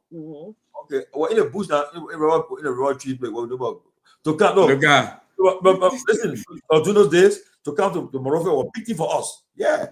When we take vacation, I'm gonna spend time with my uncle or my auntie in Morovia. A big thing. Then you for the rubber place now, they play that play what almost like the country size there. Morovia there, you see. But but you had a plush life, you know. Oh yeah, I won't lie. I tell people, you know, Firestone. Oh yeah. My kids on mines, you get the yellow buses take out to school in Abel. Then we do trick or treat, Halloween, we do all this stuff there. Oh, did it? That was one time I said, they had a plus life. I said, you're enjoying it here. We enjoy it more than y'all. You all know that? Great Tomalin. I know. Oh yeah. Tomalin is a baller. I was well connected. I keep a Firestone, man. I live my life there. I enjoy Firestone. Firestone. Yeah. I went to the American school there, so they get a good foundation. We're there. I don't lie. I said, "Well, I told one of my, I don't lie to you. I don't lie to that one. Happy to me." All right, folks. But I'll see you guys later. Tomalin, I will connect with you offline. Yeah, so don't forget the other stuff too, please. Yes. Oh no. So working on that. Yeah. All right. Tomalin, let me ask you a real quick question before we go. What happened to you heard anything from the candidates in Nima? Oh, they is that lady coming on? Is she running or Miss Rare? Well, I think I should she's running because she's in Liberia right now. Okay. She's in Liberia, so I know she's running. Yeah, but I know so far I know Garrison Yellow, the other guy they call Blion. Mike Blion. I know. I think the guy was here on Monday. Tingba. I know Fangalo or whatever his name is. Yeah, I know Togar. I know what time running, but Ben said time running, so we know yet. So running. But you know, the thing I see, I think it's gonna be like there'll be the votes will be heavily divided, which will be advantageous, I think, for Togar. No, but listen now. Yeah, what you're looking at? Okay, when they had a last senatorial election. Kehleboe Gongloe between she and Kun.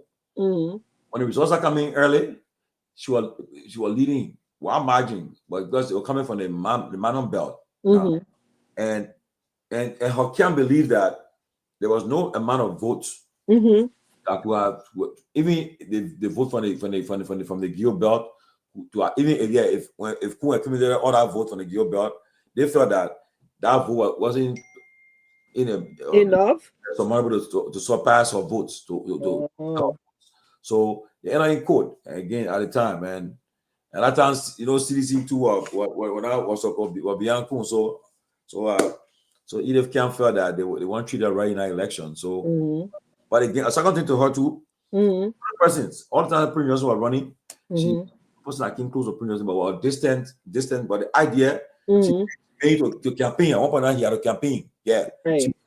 She forced him to go play defense at one time too. Yeah, because she was a strong candidate. Right.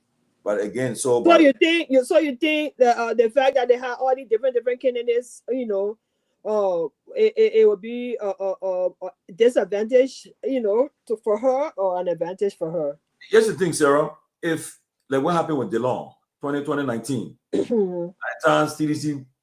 People felt what they were unpopular. They had all that protest going on, so cities they made it unpopular. So when they don't ran, at that time he ran under the umbrella of the CPP, right? When everybody put a weight behind him, and he won. So he had to go for re-election again, I think, because he completed Geraldine term or some other term. So he had to go for the main election for his full term in 2020. We took him. So imagine at the time, all of his young leaders were supporting his. He got Cummings, Boyka, All of them were behind the law. Right. So they and CDC were against the CDC, so he went into the becoming. Everybody supported him. Yeah. So people believe that if the thing that can happen for Edith, but now in her shoes, you got other candidates running. Right. And the names I just called. But yes, most of them are running from the Guar belt. So people believe that they may each other votes. If she's strong in the Nima belt and she can throw enough votes in the Nima belt. In the Mano belt. In the Mano belt, yeah. Right. She can secure enough votes from there. But a simple majority, nothing but runoff. So right. she can pull it because so that means the people will be eating up Togar votes. If you got Mike, you got whatever guy need Yellow. Other people. This guy that was just here, Fangalo, or whatever his name is. So that because now, if she's popular in the Mano belt, she will rack up her votes. Right. And she already there. I mean, if she get the resources, but now people believe that if let's say assume that just will stand behind her. You got we are Cummings, Ure, Gongloe, all of them say, well, we support us our candidate, and they can encourage other people to drop. But again, too, another political point, they say no. It's better they people stay in the race so that they can check out the votes for the Guar vote can fight among themselves. But if she can really campaign well and win the vote from the Mano belt, and then get some people from the Guar belt, she'll put it out. Then another question I asked her too, whether if Cummings and we are endorsed or whether you should go and run campaign with her. And I said, if I'm advising that, we are is popular in Nima too. In fact, he got his roots in Nima. They call him Segozi. Nima near Segozi. So if he goes to Nima and say I will campaign for her, I mean he brings a heavy weight. But then you have to understand too, Togar is the government owner, the candidate, so they got unlimited resources as compared to other. The thing though, you see, look, if you just map the country up, and say, okay, we'll map the That's country. what she needs to do. That's what she needs to do. You know, you can't match the government war chest, the financial government, okay? Right. At the end of the day, your message can resonate with the people, and then you go to when you go to the ballot box and say, look, when you go to the ballot box, nobody even the person that give you money, so you go to the rally, they give you money, eat their money. But guess what? You go to the ballot box, nobody watching you. You make it your vote is your right. You will be in there all by yourself. And make sure you get her watchers there. They watch. That's gonna be highly monitored. Yeah, it got to be. When they counting the votes, when the ballots being counted, you could get your votes from there. They won't say somebody tamper with it. But if you don't get the resources to count, to make sure you got all the secure. Because once you count to a particular place, they close when your representatives will assign it. We want, so by the time you send it to your party headquarters. So when they call the result, it didn't match it. People say, "But there's evidence here." So evidence, yeah. Or you really need to have some real people watchers over there. Now she need money. Or some real people watchers. But I thought, what need Lofa say you are bringing up? Maybe she need to come on the platform so we can, raise some funds for her. Do a fundraising for her. Because I really want Nima people to prepare that Togar man. You do that now, Togar say your refund to yeah. I really want Nima people to get that Togar man some pepper. Let me saying it. So you want Togar, you give Togar, right? Togar has a job. He needs to give other people a chance. Togar say you want elevate, you want get higher. Please. He has a job. Let him give other people a chance. Besides that, he betrayed Prince Johnson. He did. That's why recently the man go back to go join MDR. He was not in MDR. He just went there because he wanted people to vote now. The people need to be smart. I want them to. I know. Say Gongani will say some all kinds of things about me, but I don't care. They need to get Togar some pepper. I hope the Nima people can do that. It should be a referendum against him for that betrayal he did to Prince Johnson. Well, what Gongano say? Is it Liberia? Hey, Gongano. Gongano, but forget it. Today the guy. Wait, what did that guy need? What did the guy need, man? What did the guy need, man? Oh, Joe Manjala. What You I see. want that off today? Yeah, that's not taking over. I get time for say. See, but you get out. You will talk tired. See, already. You will talk tired, say. Let me hear what the guys man. Let me see what Amara Pay say. I come here. Wait, I come here see what Amara Pay say. What Amara Corner wrote. Oh, Amara. Oh, Amara Corner. Yeah, let me see what he wrote. Say my going page. Let me see what he said. Okay. Let me see what he said. Today we welcome President Baga of Bobolu City to dedicate a new mini water system developed by the water and sewer funded by the government through advocacy. He said he gives that credit now. This initiative will provide water to 5,000 residents. The solar power system pump water from a 700 feet deep well to a 3,000 gallon water reservoir. Okay. I don't care what they say that project and not 250K project. Let people hear. Is it thanks to President Baga, Mo Ali, and team? Yeah, okay, but Senator Corner is I love it, but at the same time too, let them give us the breakdown of the money that was spent on this project. I think not 250K project what there. I said, come Mo Ali now said, let me grow in God. I said, let me grow in oh my God. The boy growing God. Oh, I say, then they bought enjoying you. Come look at man God. I say, Mo Ali growing God. Wow.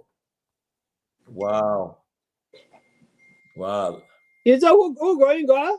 Mo Ali, go American and pay. You see the picture like that. Wow. They rescue children are enjoying. I wonder why somebody used to be fly like Pijoki. How's not growing God like that? What's going on? God, the man eating on time, the man getting man, brother dinner all the time, eating. Oh, God. Let me go to American page and see what's going on here. More Ali stomach used to be fly like Pijoki. Then now you growing God. Oh my God, Labira.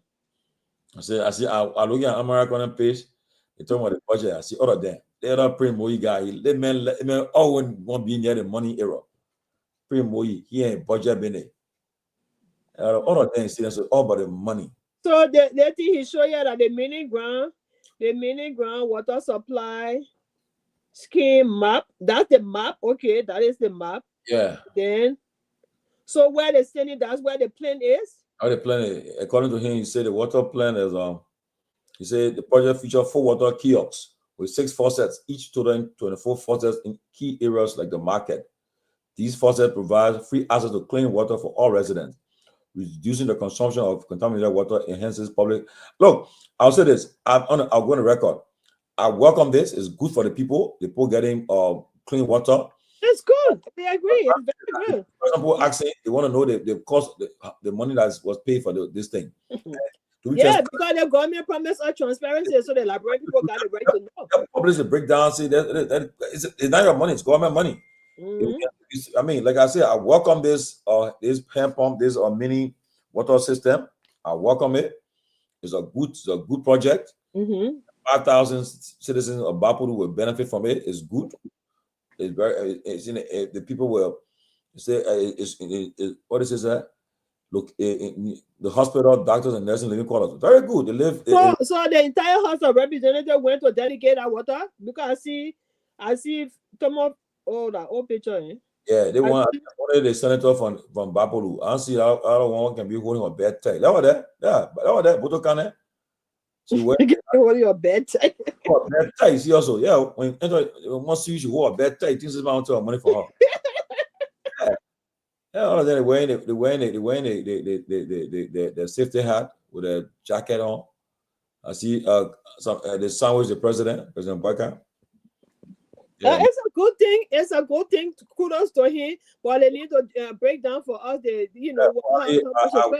is a good thing, and I welcome it. We support it. We thank you for the project. Another thing I wanted to find out, right? Because I heard him one time warning the people say, "Oh, the water here is not going to be free. You will pay." How are people going to pay the bills for the water when a lot of them are jobless?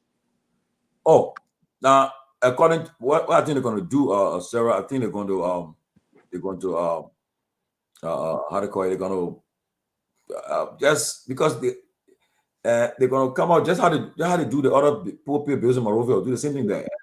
People just have to find means of it though, because if they don't do it, it's a problem. It's a problem, yeah.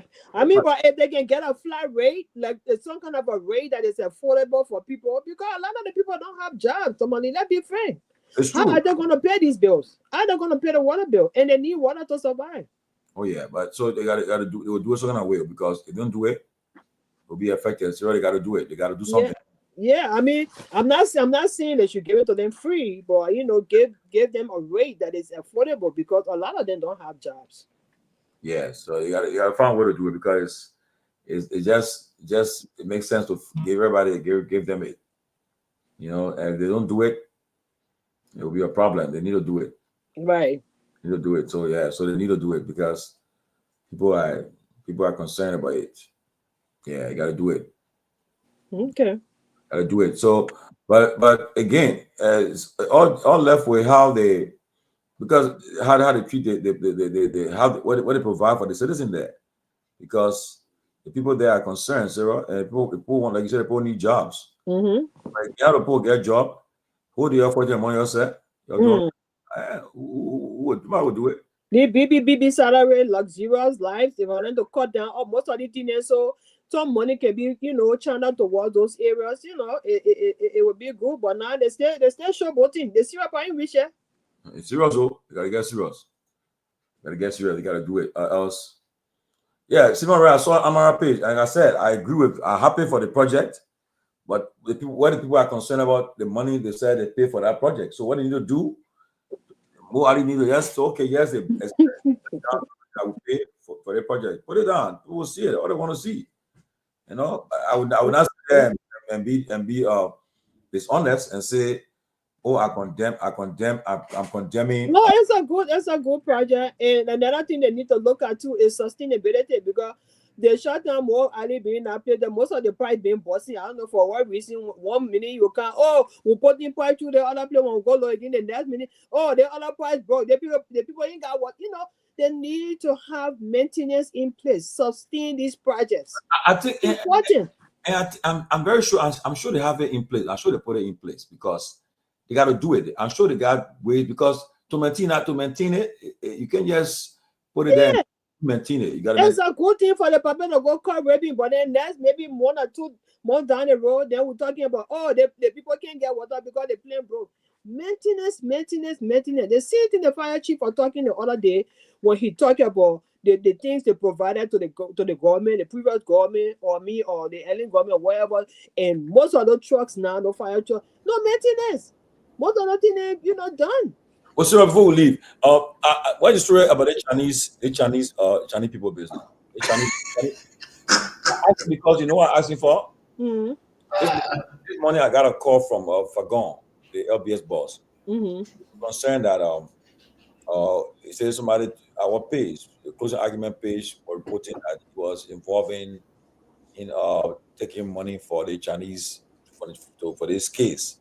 The closing argument page? Yeah. Tomalin, why you waiting for me to come on before you bring Fagon's story? I mean, also, we're about to leave. Yeah, but so I want to find out really what's the story, because I told you I'm not really reading all that stuff, but it's funny. I know what I want. You know anything about the Chinese man and the Liberian boy in question? Was that the one that Yaka was talking about, that the collect other people took money from them? What are you talking about? But is it this boy was beating and I see boy was beating. If I don't say his son can steal. Damn it. Yeah. But because they're not getting small money. But that's on the yeah. I heard too. His father said his son can already steal. So that is story. The whole story changed now on his son. He thought he protecting his son now. He's selling his son out there because they're not getting small money. I heard this disturbing things too. I heard that. Even when the children who get raped in Liberia, when they get raped, parents and compromise. But Tomalin, you didn't see that girl that the white man almost what began that case? The man left. Wow. The man left. The whole case was compromised. They were behind again her mom for them to take some money. The people said no, they wanted justice. My dear, the lawyers that were supporting my winners money. You didn't see the video on Facebook? Wow. And that lady was behind that man, swearing him and his whole generation for what he did to her. That guy never got justice. Oh, he didn't. What? So that you ring a bell. No justice in that place for poor man. They said she got money. You can say they got over 300K from the Chinese people, so they don't want in the Kenya. But you can say they said the Israel too. Yeah, and all along because they in there too. So the woman allow so the people can just sell their birthright. That's that. It's sad, man. It's sad, though. Somebody harm your child. You say, "Oh no, the person do it." It's sad. What Lofa say? Sarah. Yeah. I you know, you my partisan now, so I came to. But Lofa, it also run a serious campaign and it. Sarah, no, I came to talk to you. No, that push that woman to win that election. No, but Sarah, you know, the Madame Ben following, and she really, I try to reach out to you for your number so that you know, she really been saying, who was that lady who is very passionate? She appreciate the support. So I even commented over here so that you can get in contact. She appreciate. Yeah. I saw your comment. She really wants to. She hopefully get in contact and just kind of get your thought process. You know, she always look for input. How can we get it done? And she's not the kind of person to avoid suggestions or input. She always looking to see how it can be done, where and when. Anything that you have for suggestion, she's looking for it. And that's one thing I admire about her. And that's why I'm saying, I think if you come in, understand, some of us, I mean, again, like, we're not the gurus at Liberian politics, the likes of Tomalin, George, and other people. But, you know, so when you and other people come in and be a part of the process, hopefully it can happen. And so that's why I was hopefully trying to get your attention when that, you know, just hope you and the madam can talk and give her suggestions as to what can really happen. She's open. She's on the ground, talking, reaching out to people. So I think it'll be a good idea. But Lofa, you are very instrumental in Dillon getting elected. So the strategy with Dillon, you can apply. All you need to do now. We will see. No. Discuss all the things offline, behind the scenes. That's what I said. Contact Sarah. Let's talk. You should have won that, Lofa. First time, when you know the Lofa, reach out to the opposition leaders then. Reach out to them. You need a support. So I'm trying to make way to get to President Weah. And found out from Tomalin, see this. No, I'm coming. Okay. Care President Weah found him as people that say, well, here's the situation here. We want to support this woman. And because the last time I heard from the last time, my collection is that President Weah he favor her. I was privileged to some information that he favors her, right? He want her to be the candidate for the support for the opposition side. Now, you gotta reach out to the Weah camp. Cummings and other people. Reach out to Cummings too. Say the Cummings, here's the situation. We need ANC backing. Then also to reach out to who again? Who? Kehleboe. Yeah. All the people that are opposition to the government.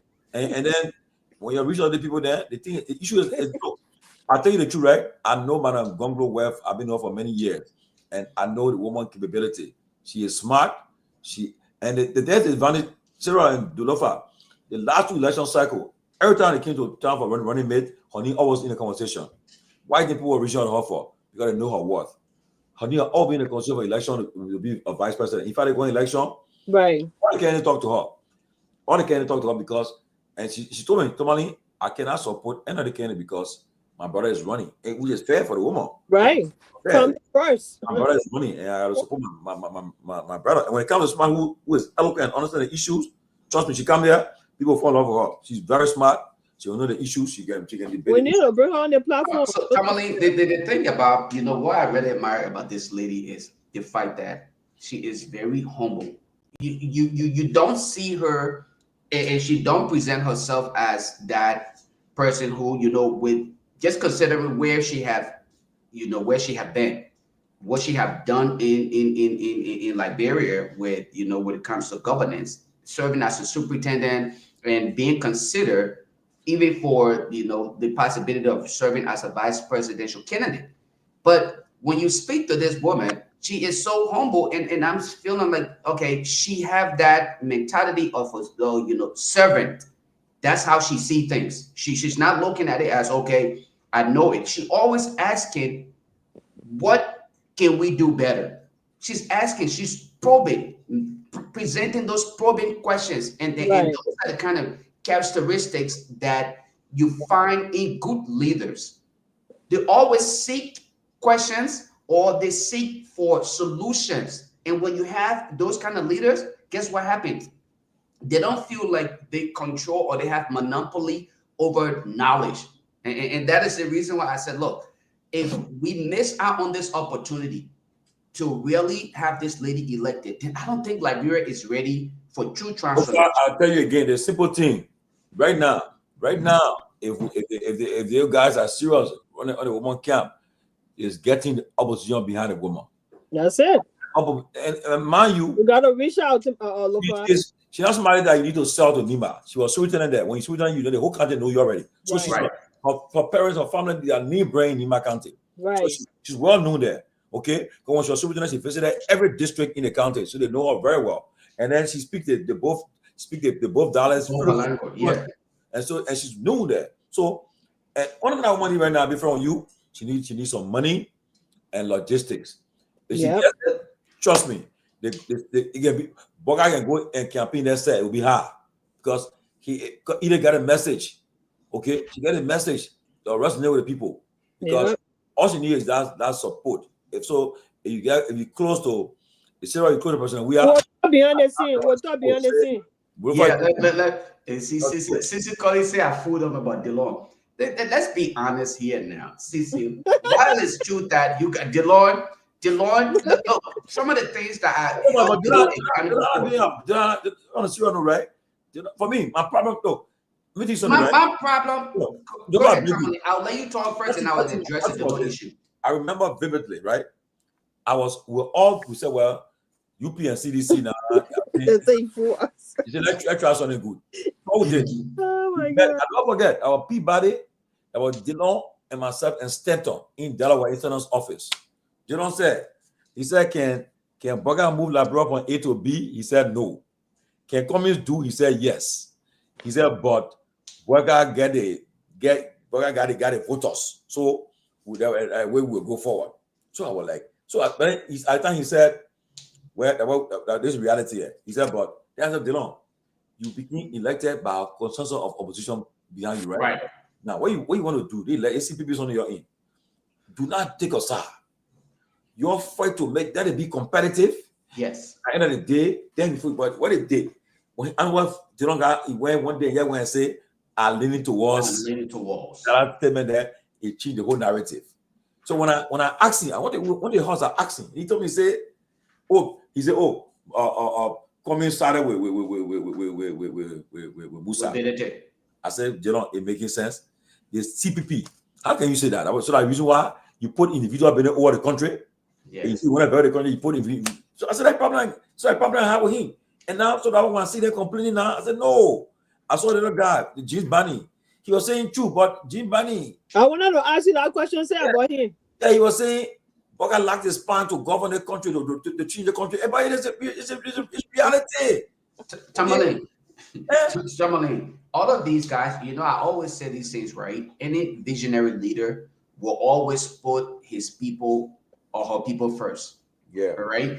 All of those guys, and that's why I have been very critical of Dillon. Anybody who know me will admit to the fact that the day Dillon was declared winner, and then I'll get back to what I was trying to speak to. That very day, actually the next day I came live and I started to bash Dillon for a few things that I noticed.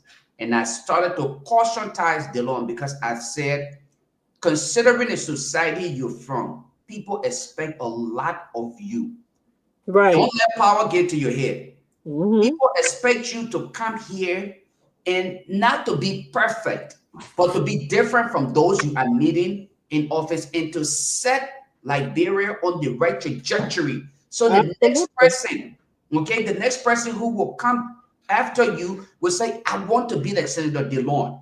Use your name on the campaign trail to gain that recognition, because everybody will now see you as that guy who continued to fight consistently. Right. The videos out there, I don't delete my videos. People started to come at me. Those who and I supported Senator DeLon. Oh, Lofa, you're not treating this man right. You know, why would you just right? The man is not even in office. He has not been soon. You already started criticizing. I said, I know the reason why I'm doing this. Because you don't wait till the child is grown before you train the child. Exactly. You start training the child from birth. And here we are today. So I criticize the Lord, not because he's the worst, but it's because people expected more from the Lord. Compared to a lot of the people that we are looking at, you will consider that, yes, the Lord is doing okay. But that is not what we expected. We're not settling for no okay. We want somebody who will do good or beyond. So I am not satisfied with no okay compared to his colleagues. And that is why the House and the Senate is so rotten. And that's why we're pushing for better people. And I continue to say that and use this analogy. Look, my previous relationship will not deter me from having another relationship or dating. The long experience will enhance my ability to think, ask probing questions. Exactly. So that the next candidate that I will select to represent my people will do better than what DeLon is doing today. And it will be a continuous process. Absolutely. It will not just stop today. It will be a continuous, God forbid, Madam Eva Gongloe comes and do good. I'm not stopping there. We're looking at Grand Gita County, okay? Lofa County. Then we start to support people. I'm not in here to support we gotta support good I'm here candidates. to look at candidates. You're right. Those candidates, when we start to elect people with repetition, individuals who can sincerely represent Liberia, guess what happens? The House will get in order, the Senate will get in order, they will start to represent, and then the president will be held accountable. That's so true. all of these things about electing president, it's just, I just think it's just mere just showmanship or just flamboyancy. I don't think it helps Liberia, but when the House is in order, the Senate is acting as a support, because remember, they will hold the executive accountable. When accountable, yep. You will see how things will start to go. They start to perform the oversight responsibility. And don't think that these individual projects are what they're supposed to start engaging in. Instead, they're supposed to make sure that legislative projects are implemented to the fullest. And when not, they can hold those individuals who are responsible accountable. We will start to move Liberia forward. But we cannot take a bunch of people. You tell me right now, if you were to put your hands up and say, look, I want to run in the district. Tell me, I have worked with you and I understand your work ethics and what you stand for. I would definitely put my name behind you. You know why? Because at least I've had an opportunity to work with you. I worked with other people before, and I will not hide it. I worked with Vendetta Patrick. All right, Vendetta Patrick and I worked together on a mini project. And when Vendetta Patrick put his hands up to run, I told him, I said, no, I will fight against you in the district you're running. I paid my money for almost 3 months, and I was in the district, in the county that he was running. I was on there. I'm on the radio over there. I said, I will fight against you. You have a very bad work ethics. And that is because, yes, and I did it. I put my money where my mouth is. Go in the district he ran or the county he ran in.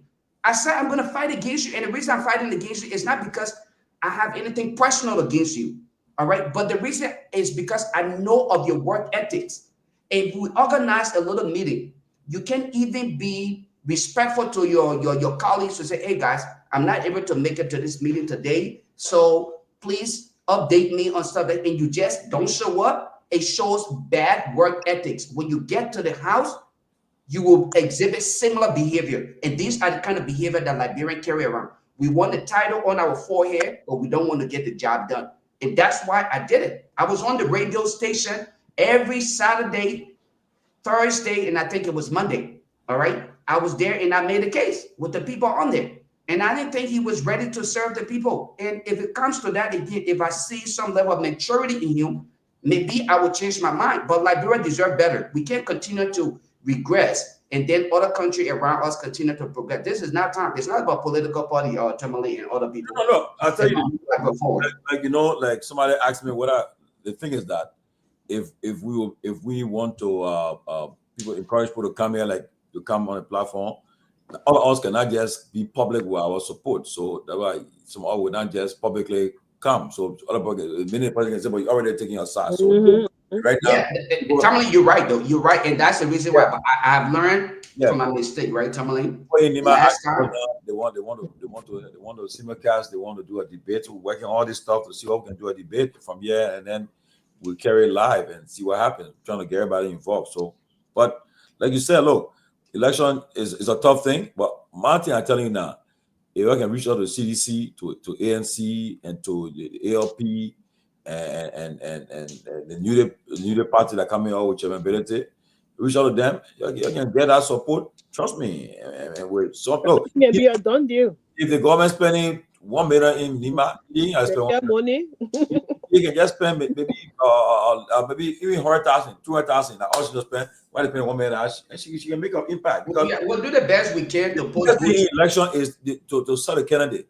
Yes. And she, like I said, the woman already have the advantage. The woman she was lieutenant. She ran before. I think she can do it. Ran before and well known. And I think she can do it. God, she got her message. Yeah. Yeah, so we'll do the best we can, Tomalin. You guys will be surprised, but we are working in the back by God's grace, you know, with the support of the likes of Sarah and other people. Again, you guys will be surprised as to what is working. Y'all got my support, Lofa. Y'all got my support. She is ready. She is really working. She's reaching out to people. I don't have my feelings on that. And the good thing about it is she's not only looking for opposition, she's looking for Liberian in general. She said this is not an opposition imposition thing. This is the time to represent Liberia at the higher level. That's it. I just got I won't be here Friday. Maybe if I don't do this one. I think she will make Nima she will make a good senator for that county. I think she will do that. I think so too. I think y'all do this one. The Liberian Anti-Corruption Commission, LACC. They want for the vice chair to appear in the closing argument on Friday. So that's a good one. Oh, that's a good one. I know I will not be around. So you guys, I will link them to you guys, organize it, and again appear and come in. Yeah. We can. Yeah, that would be a good one. Actually, that's a really good one for Liberia, though. Hopefully, I'm sure tomorrow we'll conclude it. But Grace, I just wanted to let me say, Grace. I'm sorry, Sarah. I wanted to come on to just call your attention to that comment. Sure, no problem. Yeah, let's work together and hopefully make this woman. Lofa, who on committee? You and your Togar on there. You're working together again. Who? You like Casio? Yatopa. Me, I want best for my country. Any good thing. I said, Bealded is solid there. You can't be. I said, Bealded. I said, I know what I'm talking about. They may have resources. They may well invested there. And I said, you don't even can suck onto the man. I told him, but you are. He said, you will win. I said, let's see. Oh, you told Yato? I told. They tell you, I can beat up to the campaign, but I told you, I said, we can't beat that man. I will clear with you. I tell you, I can't beat the man. I mean, I'm not be friend with you. Okay? I mean, I can't beat the man. I don't beat you. And the result came out. He saw it, you know. The one that shocked me was 2017. I was too sure my man Costa will win. But one guy told me, in the district, Costa will not win. But what I found out was the UP people, they put people against him. They put people in the district to undermine his vote, to brag against him. How they did on him. Oh yeah, they have a football candidate, Rouse, they have a football candidate in the race. Oh, so wow. You're the target, and he said, well, the guy won't win. So they put people against him in the race. I one of the reasons that caused him to not win that. That end up one. So politics is bad. Okay, Tomalin. Okay, yeah, have a good one and see you tomorrow. Thank you so much. Yeah. Good night.